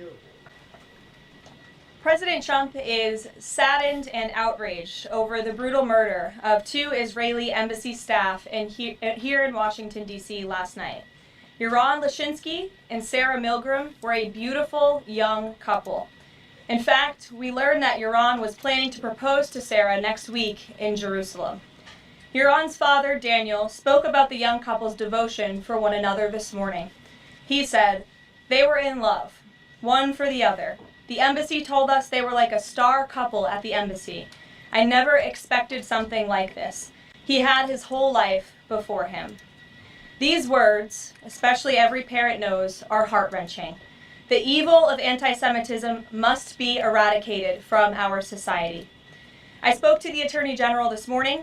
The Department of Justice will be prosecuting the perpetrator responsible for this to the fullest extent of the law. Hatred has no place in the United States of America under President Donald Trump. Everyone here at the White House is praying for the victims' friends and families during this unimaginable time. Now for some scheduling announcements. On Saturday morning, President Trump will deliver the commencement address at the United States Military Academy at West Point. On Monday, to commemorate Memorial Day, the President will visit Arlington National Cemetery and participate in a wreath-laying ceremony. The President will further honor our military next month on June 14th when he hosts the 250th anniversary of the United States Army with a grand military parade celebration right here in our nation's capital. President Trump will be joined by veterans, active duty troops, wounded warriors, Gold Star families, and patriotic Americans from across the country to celebrate our heroes who have kept us safe. Tickets for the parade and the celebration are available through the America 250 Commission's event registration portal. It will be a truly historic and special day for our country. Craig Wilson with the $199. He said, "Yo, what's with the Cybertruck? It's going up for sale for $69,000." Ain't nothing wrong with it. It's just, bro, I got like 3 cars. Oh, I got 4 cars. I got a Tesla Model Y, a Tesla Model 3, and I got a Cybertruck, and I got an Altima. I got rid of the Infinity that I had, so I got like way too many cars, and I see that it kind of dropped to where it's valued at now, so I'm not really going to use it, you know, so I might as well just get rid of it. After the parade, President Trump will And I got that tax. I got that tax write-off. It is what it is. Nah, I don't really need it, you know what I mean? Travel to the G7 Leaders Summit in Canada from June 15th through the 17th. We will be sending additional logistics information out after the briefing.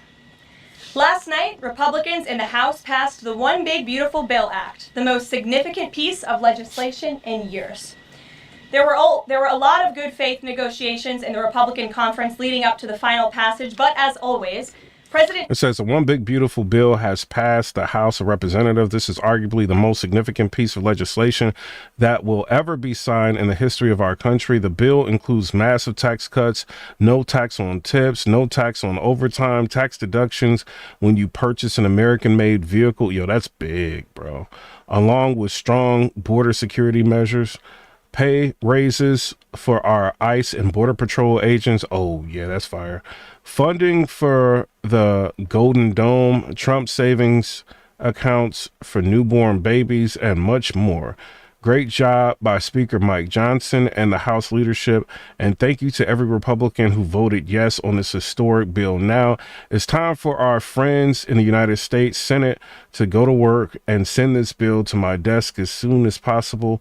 There is no time to waste. The Democrats have lost control of themselves, and they are aimlessly wandering around, showing no confidence, grit, or determination. They have forgotten their landslide lost in the presidential election and are warped in the past, hoping someday to revive open borders for the world's criminals to be able to pour into our country, men to be able to play in women's sports, and transgenders for everybody. They don't realize that these things and so many more like them will never again happen. Shout out to Donald Trump for that. Yo, if they can do this, like get no taxes on overtime through Senate, and man, y'all ain't gonna see me no more. I'm gonna be at work doing overtime like crazy. Trump came in at the end to bring all sides together and get this deal done. This One Big Beautiful Bill will implement President Trump's Make America Great Again agenda by delivering the largest tax cut in American history for middle-class families, the working class, and small businesses. The One Big Beautiful Bill fulfills President Trump's promises of no tax on tips, which was applauded today by the CEO of Uber, no tax on overtime, a Made in America auto tax break, Trump savings accounts for newborn babies, and substantial tax cuts for our amazing seniors' Social Security benefits. The One Big Beautiful Bill will permanently secure the border by delivering the largest border security investment in history, funding at least 1 million annual removals of illegal aliens to carry out the largest deportation campaign ever, finishing the Trump border wall, and giving pay raises and bonuses for our incredible ICE and Border Patrol agents. The One Big Beautiful Bill protects the Medicaid program and its benefits for the most vulnerable Americans that the program was designed for, by kicking off 1.4 million illegal aliens from receiving benefits and implementing common sense work requirements for able-bodied Americans. The One Big Beautiful Bill also helps get our fiscal house in order by carrying out the largest deficit reduction in nearly 30 years with 1.6. I am curious, like, what the implications is going to be for Medicaid. I do want to know that for like seniors and stuff like that. I want to know like what is the implications for that, because there's a lot of talk about it, but a lot of times like when Democrats say some things is unwarranted and you find out it's false. So I don't know, but I do want to know what's up with that, because they're claiming that there's like $500 billion in Medicaid cuts and all of that. So I don't know. $6 trillion in mandatory savings. Every single Democrat in the House of Representatives who voted against all of these common sense and massively popular policies. The Democrat Party has never been more radical and out of touch with the needs of the American people. The One Big Beautiful Bill is the final missing piece toward ushering the golden age of America. The Senate should pass this as quickly as possible and send it to President Trump's desk for a final signature. After today's briefing, President Trump will hold a Make America Healthy Again event alongside Secretary Kennedy and several other cabinet secretaries to unveil the Maha Commission report. President Trump wants every child in America to grow up and to live a long and healthy life. That's why he's working alongside Secretary Kennedy to end the chronic disease epidemic to keep our children healthy, safe, and disease-free. The Maha Commission report is a historic assessment, the first of its kind by any presidential administration, of current evidence and research about the health crisis affecting America's children.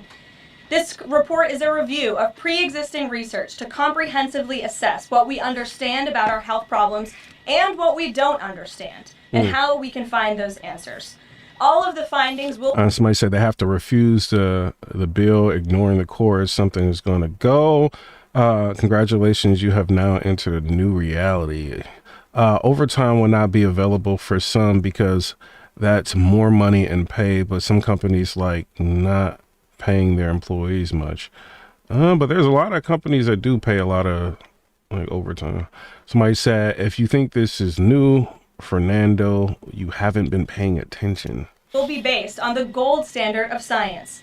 And I think I speak for all Maha moms across the country when I say we look forward to the president's event and remarks later this afternoon. And as we head into the Memorial Day weekend, a quick update on gas prices. According to the fuel savings platform Gas Buddy, the national average price of gasoline is expected to be $3.08 on Memorial Day. We expect that to continue to decline because of the president's energy policies. But this is down from Memorial Day last year. And adjusted for inflation, it's the second cheapest price per gallon of gas on Memorial Day since 2003, thanks to President Trump. And finally, in other news, the Department of Homeland Security conducted a deportation flight from Texas to remove vicious illegal criminals in the United States. All of these individuals were sent, or are trying to be sent, to a third country. And President Trump promised to get vicious illegal alien murderers, rapists, and pedophiles like these out of our country, and he is trying to deliver on this promise. But no matter how upset this makes Democrats, we will continue to deport these monsters to... I just did that so I could start responding to comments, because a lot of times I respond people who are not even subscribed or nothing. Like, I don't want to do that. Keep Americans safe. And here are the heinous individuals who were on that flight. A Cuban national, convicted of homicide, armed robbery, false impersonation of an official, kidnapping, and robbery strong arm. A Cuban national convicted of attempted first-degree murder with a weapon. A citizen of Laos convicted of first-degree murder and robbery. A Mexican national convicted of second-degree murder. A citizen of South Sudan convicted of robbery and the possession of... The mafioso says send them all out of here. Deport them all. ...of a firearm.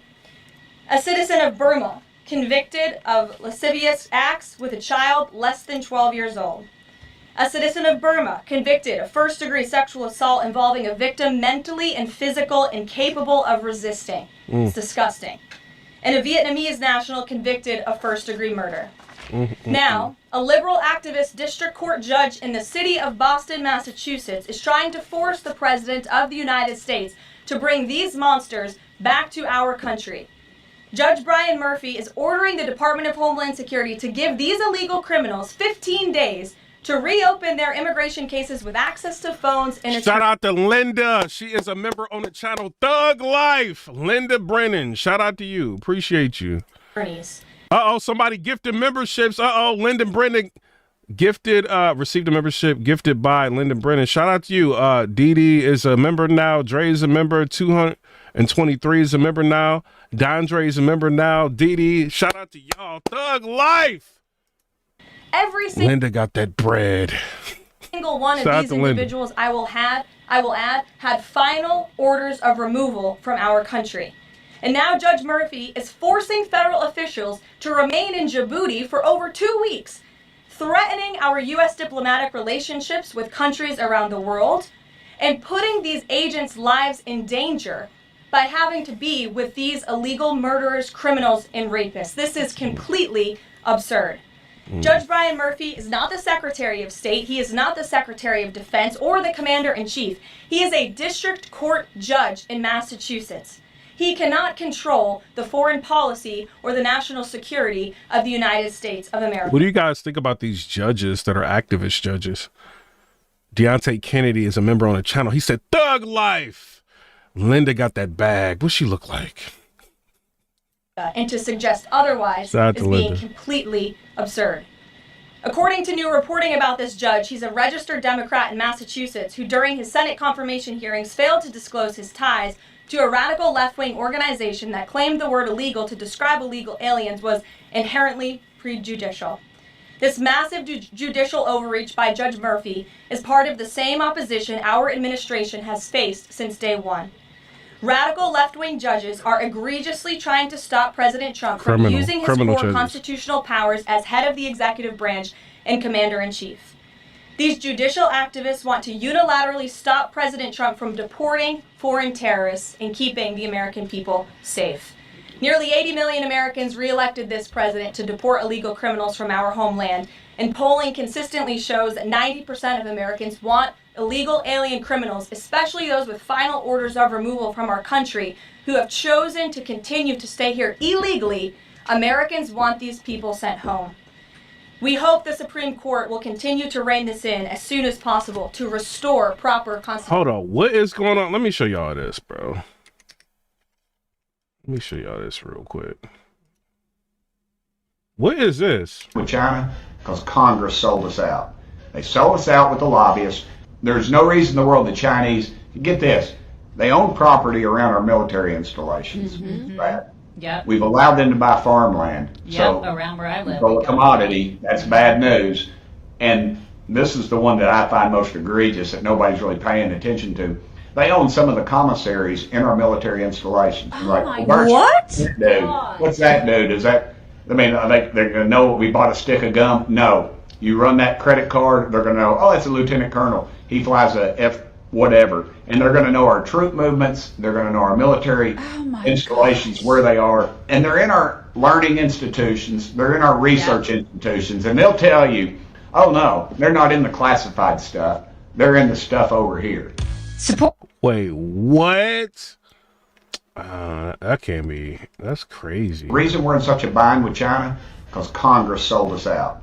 Congress sold us out to China? What? The reason we're in such a bind with China, because Congress sold us out. They sold us out with the lobbyists. There's no reason in the world the Chinese, get this, they own property around our military installations, right? Yep. We've allowed them to buy farmland. Yep, So, around where I live. so a commodity, that's bad news. And this is the one that I find most egregious that nobody's really paying attention to.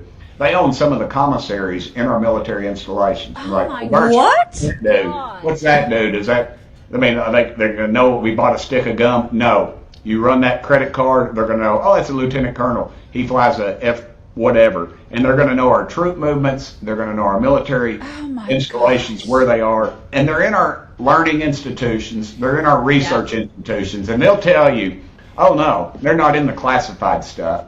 They're in the stuff over here. Oh, bruh. Institutional order. I mean, I believe him. In our country. I don't trust Take Congress. some questions. And here in our new media suite today, we have Jillian Michaels. She's a renowned personal health expert. I know all of you know her. I certainly do, watching fitness videos growing up.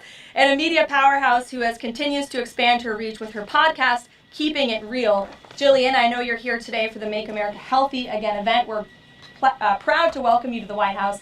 Thanks for being in the briefing. Why don't you go ahead? Thank you for having me. As a Maha mom yourself, how do you interpret the significance of this report in terms of delivering measurable health improvements for Americans and their kids, and what specific actions does the administration plan to take in response to it? Sure. Well, thank you for the question. And again, thank you very much for being here. I would like to emphasize, we held a call earlier today with Secretary Kennedy, Secretary Rollins, Administrator Zeldin, and other officials at Health and Human Services to talk about the gravity of this report.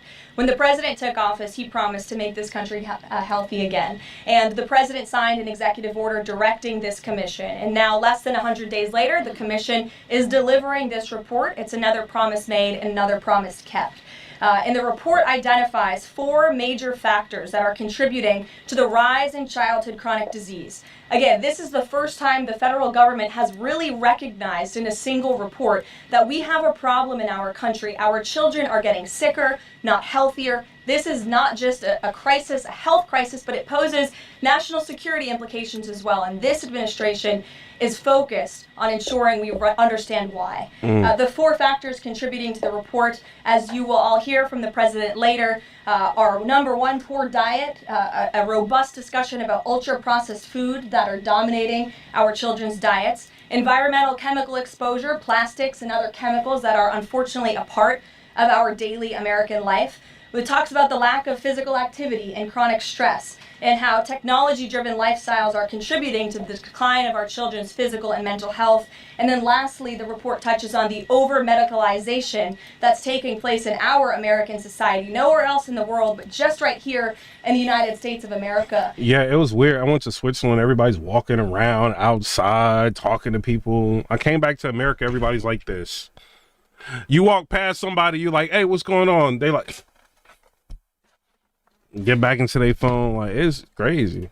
And the report directs the entire administration to understand why these issues are happening and what public policy can the administration implement to ensure that we are fostering a more healthy country for our children. So I'll leave it at that and let the president and his team speak more about this historic report later. But this should be good news for everyone. I don't care what your politics are. We should all agree that we want our children to be healthy and safe, and we want our food supply to be healthy and safe. We have the best farmers and ranchers in the world right here in the United States of America. And we have the best workers in the world. We have the best people in the world. But unfortunately, we have a health crisis that's been plaguing us for too long. And this report speaks to the heart of it. You're welcome. Thanks for being here. Garrett, go ahead. Karoline, you guys are very proud of your record on transparency. I have 2 transparency-related questions for you. Sure. On the president's dinner tonight, will the White House commit to making a list of the attendees public so people can see who's paying for that kind of access to the president? Well, as you know, Garrett, this question has been raised with the president. I have also addressed the dinner tonight. The president is attending it in his personal time. It is not a White House dinner. It's not taking place here at the White House. But certainly I can raise that question and try to get you an answer for it. Okay, and on the Qatari aircraft, the Air Force has said they're going to classify all the information about the work that has to get done to bring it up to snuff to be Air Force One. Previous Air Force One contracts, including the one that the president entered into. Tiger said, can you even buy clean water? I don't know, man. They test our water, find all kind of craziness in it. In 2018, are public. That's available knowledge. Will the White House commit to releasing who's doing that work and the cost of that work? I understand that some elements might be classified about specific systems, but will you commit to releasing that basic information so people can see ultimately what this costs? Well, Garrett, as you know, that's a question for the Department of Defense and the United States Air Force, who is accepting this jet as part of their fleet. Declassify anything he wants. Well, you'll have to ask the Department of Defense and the United States Air Force, who is accepting this jet as part of its fleet. Peter. The president can declassify anything that he wants. Has he looked to see if there are any records here that would contradict what we've been told about Joe Biden's decline? He has not directed anyone, to my knowledge, to look into that, but surely I can ask him if he intends to. I think the president has spoken on this pretty extensively, and I have spoken about it extensively from this podium as well, how it was truly one of the worst political scandals this country has ever seen, that the previous administration covered up the decline in the former president's mental and physical ability, and it's now all coming out. But the American people knew the truth, and that's one of the many reasons why President Trump won the election on November 5th. And President Trump says that he basically thinks unelected Biden staffers concealed his decline so that they could use the levers of power for their own personal gain. Well, look, that's not just the president thinking that, Peter. There's a new book out. I don't know if any of you have heard about it. Again, a little bit too late, because the American people knew the truth on this from the very beginning, and there were reporters in this room, including some from your network, Peter. Chat is open. I welcome trolls. Go ahead and troll. I'll give you a little bit of credit here, who have said that clearly Joe Biden's staffers were engaging in this cover-up. So this is common sense. This isn't the president making it up. These are facts that are now finally being revealed. Right, and I'm not saying the president's making it up, but he specifically talks about the auto pen. He thinks that staffers were using this auto pen. Mm-hmm. Is there some kind of like a badge that you have to swipe to use an auto pen? Is there a record of that? I can tell you here at this White House, the president signs any document that has legal implications. The president signs every executive order. He signs every proclamation. He signs pretty much every document that is needed for the president's signature, with the exception of maybe some letters to children. From what we have heard and seen, that was not the case in the previous administration, and the president is raising good questions that are worth looking into. And as for Maha, I'm going to take a sip of water, if that's okay with you guys. Go ahead. Caroline, back to the presidential gala tonight.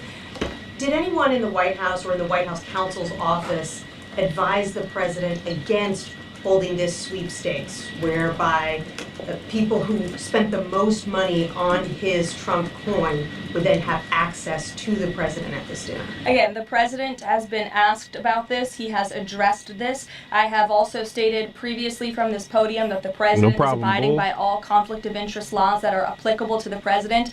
And I think everybody, the American public, believe it's absurd for anyone to insinuate that this president is profiting off of the presidency. This president was incredibly successful before giving it all up to serve our country publicly. And not only has he lost wealth, but he also almost lost his life. He has sacrificed a lot to be here, and to suggest otherwise is frankly completely absurd. Does the White House have any concerns? Round of nuclear talks between Iran and the U.S. is going to take place on Friday in Rome. What is the president anticipating ahead of that, and if a deal doesn't come from that meeting, is he going to walk away? Well, I'm glad you brought up Iran, because I do have an update. The president spoke to Prime Minister Benjamin Netanyahu today. They had a productive discussion. They discussed many things, including, of course, the tragic shooting that took place here in Washington, D.C. last night. But they also did talk about a potential deal with Iran, which the president believes is moving along in the right direction. And as the president told me, and he's told all of you, this deal with Iran could end in two ways. It could end in a very positive diplomatic solution, or it could end in a very negative situation for Iran. So that's why these talks are taking place later this week. Yamish, good to see you. Hi, good. Thanks for taking the question. Sure. The president showed a video that he said showed more than 1,000 burial sites of white South Africans that he said were murdered. We know that that was not true and that the video wasn't showing that. So I wonder, why did the president choose to show that? What's not true, Yamish? It's not true. The video was showing a burial site. It is unsubstantiated that that's the case. No, it is true that that video showed the crosses that represent what the president claimed. The video showed. What is this like Democrat trying to say? So when Trump, like when he confronted the guy with the video, right, and he was showing like the crosses, like representing the people that died, that was unalive. She's trying to say that that's not true. This is where they getting into it at. Hold on, let's rewind this a little bit. That was not true and that the video wasn't true, and that's why I wonder why did the president choose What's to show not that true, Yamiche? it's not true that the video was showing a burial site. It is unsubstantiated that that's the case. No, it is true that video showed the crosses that represent what the president claimed. The video showed images of crosses in South Africa about white farmers who have been killed and politically persecuted because of the color of their skin. And those crosses are representing their lives. Those crosses are representing their lives in the fact that they are now dead and their government did nothing about. Burial site or crosses representing the people. It doesn't matter. Like these people are lost their life. Like these Democrats, bro. I cannot deal with the Democrats right now, bro. It. Are you disputing that there's no... The fact that the video showed what the president claimed it showed because it did not show that, but even more, what I'm asking you is who at the White House... No, it did show that. It showed white crosses representing people who have perished because of racial persecution. Verify the videos that the president shows, and what protocols are in place when there's unsubstantiated information being put out for the world and world leaders to Yamiche, show. what's unsubstantiated about the video? The video shows crosses that represent the dead bodies of people who were racially persecuted by their government. In fact, the Associated Press, of all places, has a picture of that very monument, and the caption from the Associated Press is, "Each cross marks a white farmer who has been killed in a farm murder." So it is substantiated, not just by that video and the physical evidence that everybody saw on display in the Oval Office, but also by another outlet in this room, the Associated Press. So you should take it up with them if you believe the claim is unsubstantiated, and that's a ridiculous line of questioning. John, go ahead. Go ahead. Thank you, Caroline. The big, beautiful bill now goes to the Senate. Does, yes. A lot of the Republican senators have promised amendments that will water this thing down dramatically.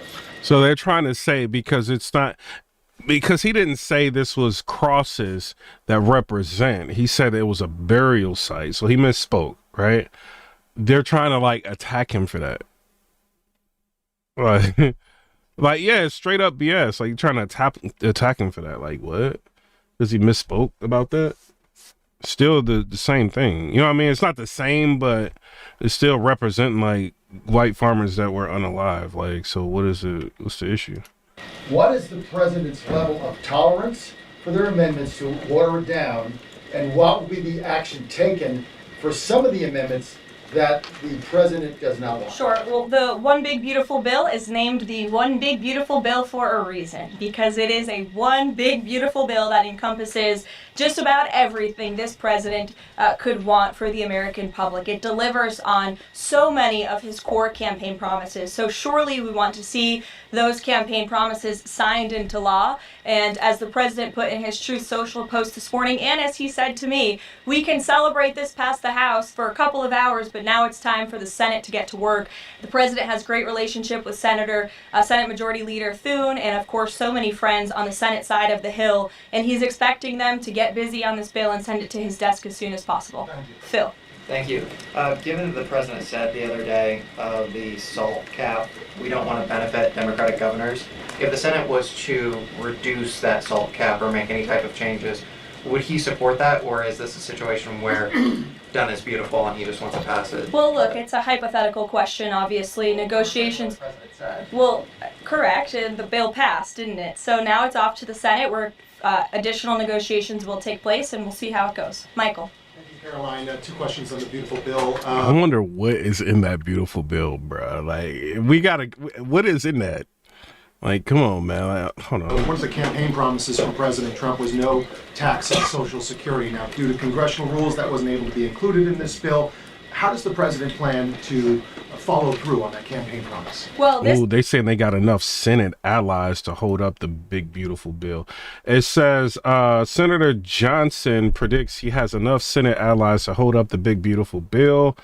A fiscal hawk who has openly criticized House Republicans' reconciliation bill predicted Sunday that there are enough in his flock to stop the process until the president gets serious about spending reduction and reducing the deficit. The big picture pushing President Trump's big, beautiful bill through the House was far a painless process, but the fiscal package now heads to the Senate, where the chamber is likely to make changes. Johnson, who is not held back in the criticism of the GOP, championed by House Speaker Mike Johnson, characterized the GOP-only legislation as a Titanic of the political event this Monday. Ron Johnson wants deeper cuts and has repeatedly called for a return to pre-pandemic spending goals. Like, come on, get out of here, bro. This bill did address taxes for our seniors. It actually allows them to take off significant money from their Social Security payments, get more money back, I should say, put more money in their pockets for various reasons. So this bill delivers on that promise. That's the view of the White House. Secondly, you had two Republicans last night that voted against this bill, Congressman Massey and Davidson. Does the president think that they should be primaried? I believe he does, and I don't think he likes to see grandstanders in Congress. What's the alternative? I would ask those members of Congress. Did they want to see a tax hike? Did they want to see our country go bankrupt? That's the alternative by them trying to vote no. And the president believes the Republican Party needs to be unified, and the vast majority of Republicans clearly are and are listening to the president. They are trusting in President Trump, as they should, because there's a reason he's sitting in this Oval Office. It's because he's the unequivocal leader of the Republican Party. Not just a president for Republicans, but all Americans. The president's approval rating is at an all-time high right now. And it's because he knows how to deliver. And Republicans like Thomas Massey and... All right, now we're going to be fair. We're going to listen to CNN's take on the big, beautiful bill, right? We're going to listen to what they got to say. President Donald Trump delivered a blunt message as he met behind closed doors with Republican lawmakers on Capitol. It said President Donald Trump on Tuesday delivered his most forceful appeal yet to House Republicans to line up behind his massive domestic policy, but it's still not enough to guarantee the votes. Well, it passed, but let's see what he's saying. Get past this music. Hardliners are worried that proposed cuts don't go far enough to address the nation's bulging deficit, and even as Trump warned lawmakers not to, quote, F around with Medicaid, according to sources inside the room, some Republicans are still raising issues about potential cuts and the addition of increased work requirements to the program. Today, Trump downplayed those concerns. Can you guarantee that your voters who supported the new election, particularly working class voters, will not lose health insurance under this bill? Oh, they won't lose health insurance? You campaigned on lowering the price of groceries. How do you justify cutting food assistance in this bill? So the food assistance, before he even gets to it, they're trying to cut out like junk food. Like if you need food assistance and stuff, like you need food. You don't need like, you know what I mean? Like potato chip, like you need food. You know, so they're trying to cut out a lot of that stuff, you know, so I don't know. Let's hear what he's going to say about it. Hey, let me just tell you, the cut is going to give everybody much more food. CNN's Lauren Fox is covering this from Capitol Hill. Lauren, the president saying that there was a lot of love inside the room at this meeting, but then the Republicans got out of the meeting and essentially said, a lot of them, we can't vote for this bill. Yeah, I mean, what the president is dealing with is the same conundrum that Mike Johnson, the House Speaker, has been dealing with over the course of his speakership. And that is the reality that he has a very divided conference and a very narrow majority at a moment when everyone is asking for various and conflicting things. He is about to go and meet with members from the New York delegation who are upset because they want to increase the amount that taxpayers in their districts can pay and deduct from their federal taxes for their state and local taxes. That is an issue that they say that they are going to continue fighting for. They got another offer from the speaker last night. It wasn't good enough. What is this lady talking about? Oh, let's fast forward. See if she's talking about something. There yet. Did he change your mind? No. Do you feel like the president moved the needle? The president, I don't think, convinced enough people that the bill is adequate the way it is. He did because it got passed. I don't want to say fool, but fool. It got passed. So this is old. I see what they put out that's new. Let's check this fake news.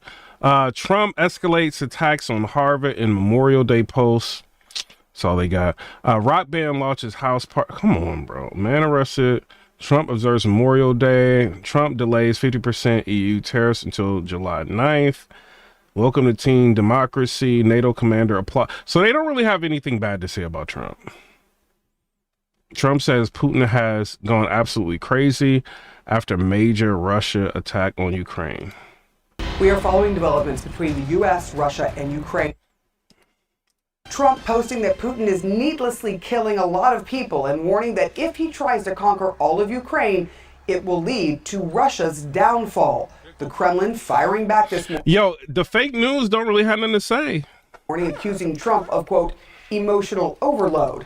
But Trump also had some criticism for Ukrainian president after Volodymyr Zelensky accused the U.S. of silence following this weekend's attacks. Trump said that, quote, everything's out of Zelensky's mouth causes problems. I don't like it, and it better stop, he said. CNN's Kevin Liptak joins me now from the White House. I mean, that's not really saying anything bad about Trump. I mean, it's just what it is.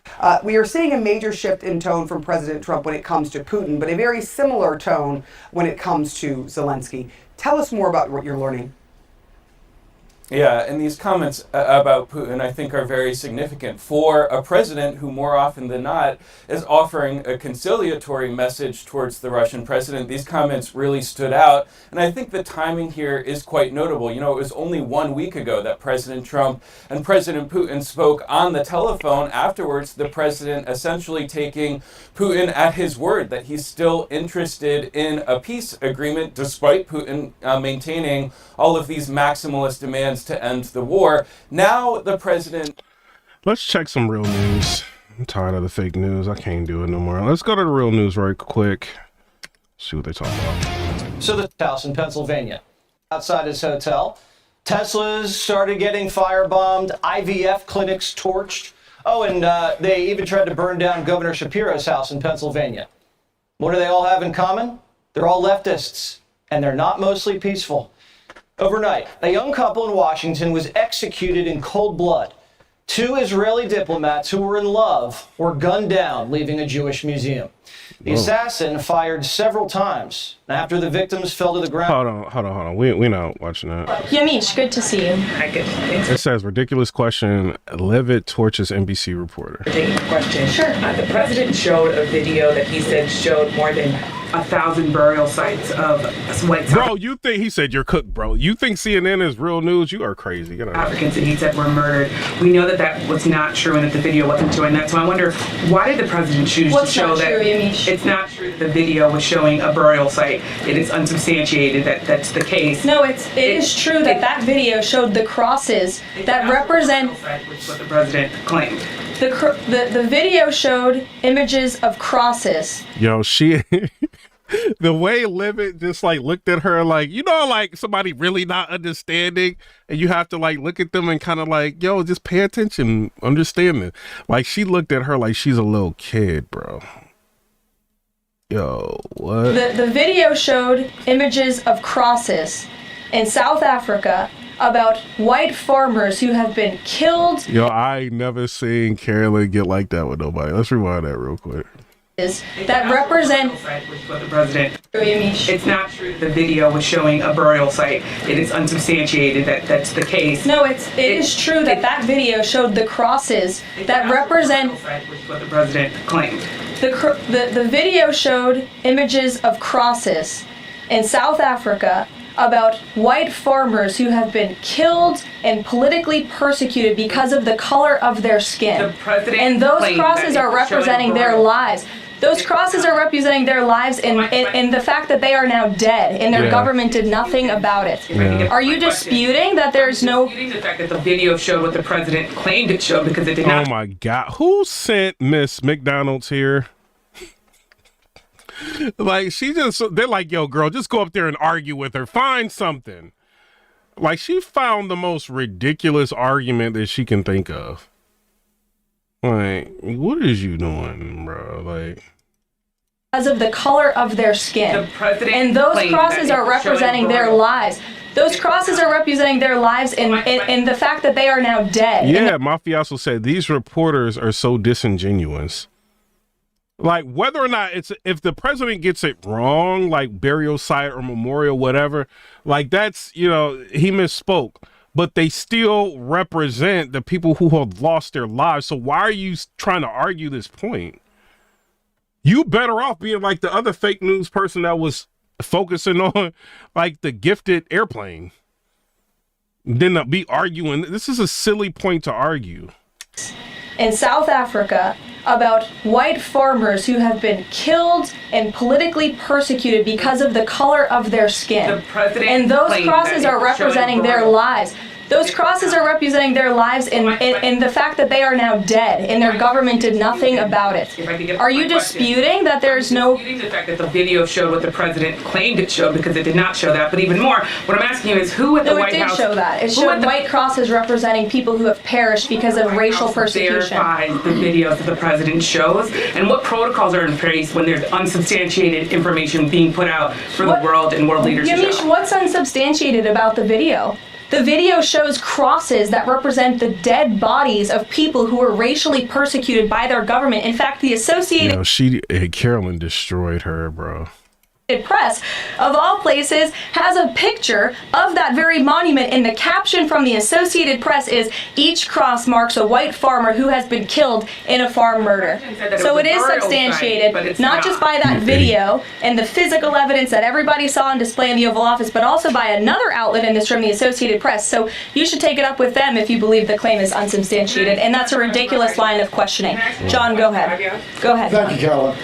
The big, beautiful bill now goes to the Senate. Does, yes. A lot of the Republican senators have promised amendments that will water this thing down dramatically. What is the president's level of tolerance for their amendments to water it down, and what will be the action taken for some of the amendments that the president does not want? Sure. Well, the One Big Beautiful Bill is named the One Big Beautiful Bill for a reason, because it is a one big beautiful bill that encompasses just about everything. Yeah, I think she torched her. What y'all think? I think she won that one. Hold on, what? So this morning, DHS Secretary Kristi Noem is in Israel honoring the two Israeli embassy staffers fatally shot by a suspect screaming "Free Palestine," days before they were set to get engaged. DHS Secretary Kristi Noem just met with Prime Minister Benjamin Netanyahu. She joins us now from Tel Aviv. So great to see you this morning, Madam Secretary. So tell us about your meeting with Bibi Netanyahu. Oof. Oh, you want me to be on the side of the Democrats that's been lying to us for years, that had interest rates up crazy, allowing the borders to be open and people to flood in here from other countries? You think I want to be on that side? You think that's the side I want? The fake news, the people that got like a president that can't walk up steps, that can't hold a conversation, don't know where he is. You want me to be on that side? Cackling Kamala? You want me to be on her side? She's advocating for, the social media to be moderated and all of that. We reacted to all them videos. You want me to be on that side? No, I cannot be on that side ever. No. Well, I landed here in Israel late last night, went immediately to the Western Wall. Oh, she got a warning for Harvard. Hold on. After that, Ivy League schools sued to stop the Trump administration's ban on enrolling foreign students. So this is going hour by hour now. It's changing. An expedited hearing now is also set for Tuesday at 9:30 a.m. in Boston federal court. So right after the holiday, the Memorial Day holiday. President Trump's ban was just issued yesterday. And he did this in response to what the DHS calls the Ivy League's pro-terrorist conduct. I hope you're not talking... The fake news side is the CNN side. I'm not on their side, bro. In response to campus protests. The move marks another hit to the university, which already is facing huge cuts to federal research funding. So Trump's taken the money, and he wants to block who's coming into this country. Some 27% is the number of foreign students on campuses. He wants to slow that down, just like he slowed down the U.S. border, so he can see who's in this country. And if they hate America, as the Secretary of State Marco Rubio has said, you can leave and we'll help you go. DHS Secretary Kristi Noem joined the story yesterday and told a prestigious university to bring it. Harvard brought these consequences upon themselves. Harvard has a history of allowing not just protest. I don't want to hear about that. I want to hear about this real quick before we get out of here. I want to hear about this. Shout out to Devore. So in today's video, we have some major updates. It's into cities and killing people. So Trump is like going off on Putin. He's killing a lot of people, and I don't know what the hell happened to Putin. I've known him a long time, always gotten along with him, but he's sending rockets into cities and killing people, and I don't like it at all, okay? We're in the middle of talking, and he's shooting rockets into Kiev and other cities. I don't like it at all. Well, clearly the president is upset there and frustrated. And in our Hey, first yo, story, where is CNN? Fake news. Where y'all at talking about? Hey, President Trump is like criticizing. Remember y'all was saying, oh, he's best friends with Putin. Putin's got control of the presidency because he's cool with Trump, and Trump does whatever Putin wants him to say. Where y'all at now? Where is the Democrats at now? Why are y'all not saying, oh, Trump is had enough with Putin? Where's those blogs at? here, this is the president making his way back to the White House, and he's providing some key update. And one of these updates is in regards to Russia and Ukraine. And I think everybody shares his level of frustration here, because I think I've said this repeatedly. I don't see Putin or Zelensky really committed to ending this war. And for whatever reasons that might be, I think is irrelevant, because at the end of the day, they've had every chance to come to a ceasefire at a minimum. Now, here's the president speaking about the one big beautiful bill and his chances that it will pass in the Senate. Take a listen. The one big beautiful bill, and it is a big beautiful bill. And so I think the Senate is going to get there. I hope they're going to get there. I think they're going to have changes. Some will be minor and some will be, fairly significant. But we've been working with the House all the way up. They've been working together. And the Speaker has been working with the leader of the Senate. And, they've done a great job. John Thune and Mike Johnson have done a fantastic job. They've been working together all the way up. So hopefully that'll be fine. Yeah, so I share the president's optimism, but let's just be real here. The reason why Congress hardly accomplishes anything great is because of the issue you just heard him bring up. They're going to make changes to this bill. What are those changes? I'm interested to know. And will those changes be in alignment with what President Trump wants? Now, understand something. Just because it passed in the House does not mean it's going to pass in the Senate, vice versa. So it'll be interesting to see what happens in the end, because remember, the deadline is July 4th. And also the president provided an update in regards to the EU and the 50% tariffs he was looking to place on them starting June 1st. Take a listen. Commission President von der Leyen, did you discuss the 50% tariffs, and did you agree to She just called me, as you know, and she asked for an extension on the June 1st date. And she said she wants to get down to serious negotiation, because I told you specifically, I told anybody that would listen, they have to do that. And we had a very nice call, and I agreed to move it. I believe June 9th would be, July 9th would be the date. That was the date she requested. Could we move it from June 1st to July 9th?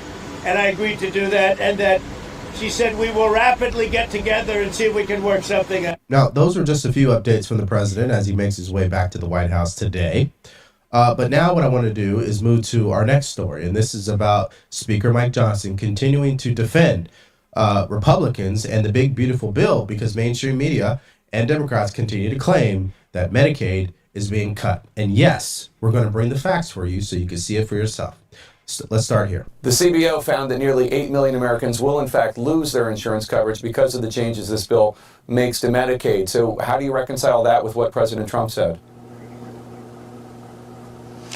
It's directly in line with what the president said. I've said the same. We are not cutting Medicaid in this package. There's a lot of misinformation out there about this, Jake. The numbers of Americans who are affected are those that are entwined in our work to eliminate fraud, waste, and abuse. And what do I mean by that? You got more than 1.4 million illegal aliens on Medicaid. Medicaid is not intended for non-U.S. citizens. It's intended for the most vulnerable populations of Americans, which is pregnant women and young single mothers, the disabled, the elderly. They are protected in what we're doing. See, the Democrats didn't put that part out. Because we're preserving the resources for those who need it most. Now, it seems that we've been talking about Medicaid every single day since the announcement of the big, beautiful bill. So let me refresh you exactly what the debate is. According to Democrats, Republicans are going to cut Medicaid benefits for American citizens who are qualified to receive these benefits. You're going to put them out on the streets and they're going to die. That is their rhetoric. Now, for the Republicans, they're after illegal aliens who have been receiving these benefits, even though Democrats deny this is happening. We're going to show you the proof. And also able-bodied men in particular who are younger individuals, probably in their 20s, even 30s, who do not have a disability and should not be getting Medicaid. And here's Exhibit 8 to prove the point that illegal aliens, they are receiving Medicaid benefits. According to California Department of Finance, the state of California will spend more than $8.4 billion on taxpayer-funded Medicaid health benefits for illegal aliens this year. And that is over $5 billion more than initially estimated. Last year, California became the first state to offer free taxpayer-funded health care through Medicaid to all illegal aliens in the state. And Democrats are then don't watch. Mad that Republicans are trying to stop that from happening. That's ludicrous. You're talking about 4.8 million able-bodied workers, young men, for example, who are on Medicaid and not working. They are choosing not to work when they can. That is called fraud. They are cheating the system. When you root out those kinds of abuses, you save the resources that are so desperately needed by the people who deserve it and need it most. That's what we're doing, and that's why this is the morality of what we're doing here is precisely right, and it comports with all the public opinion polls. When people ask whether young men, for example, who are able-bodied and have no dependents should be working, everybody says yes, and that's what our package does. So these estimates that you're hearing are accurate, but it's dealing with those numbers of people in the population, and that's going to make preserve the program and strengthen it for those who need it most. Now, I get this impression, and I don't know about you, and if you can relate to me, just let me know in the comment section, that anytime Republicans propose a plan, a bill, a piece of legislation, the number one response from Democrats is that it will kill someone, it will destroy our country, it will take us back to a time where people are racist, right? I mean, these are the terms that they use. Now, when I hear Speaker Johnson talk about Medicaid cuts, it sounds reasonable to me. We should be cutting illegal aliens from the system. We should be cutting out young. Why do they not want illegal aliens to I don't know, these Democrats is crazy, bro. I'm getting sick even talking about Democrats right now, man. All right, y'all, we will be back to talk about politics probably tomorrow. You know what I mean? If not later on tonight, tomorrow. But shout out to everybody for checking in. We've got, I think, 300 subscribers. I appreciate everybody for subscribing, all the comments. We got a lot of comments. How many comments we got? A lot. I appreciate y'all. We got 2,300 comments, 5,600 reactions. We got 165,000 views on this video. I appreciate everybody that's been watching. We can run all night, you know what I mean? But I know y'all got stuff to do, you know what I mean? It is what it is. But shout out to everybody. Come rate, subscribe. Let me know what y'all think about that. And think for yourself, if you're a Republican, Democrat, it's, this channel is not to dissuade you from being either. It's just to show you how crazy Democrats be sometimes. Shout out to y'all. And I see you in here, Queen of Detroit. Queen of Detroit, you gonna become a Republican by the time I'm done. You know what I'm saying? But shout out to everybody.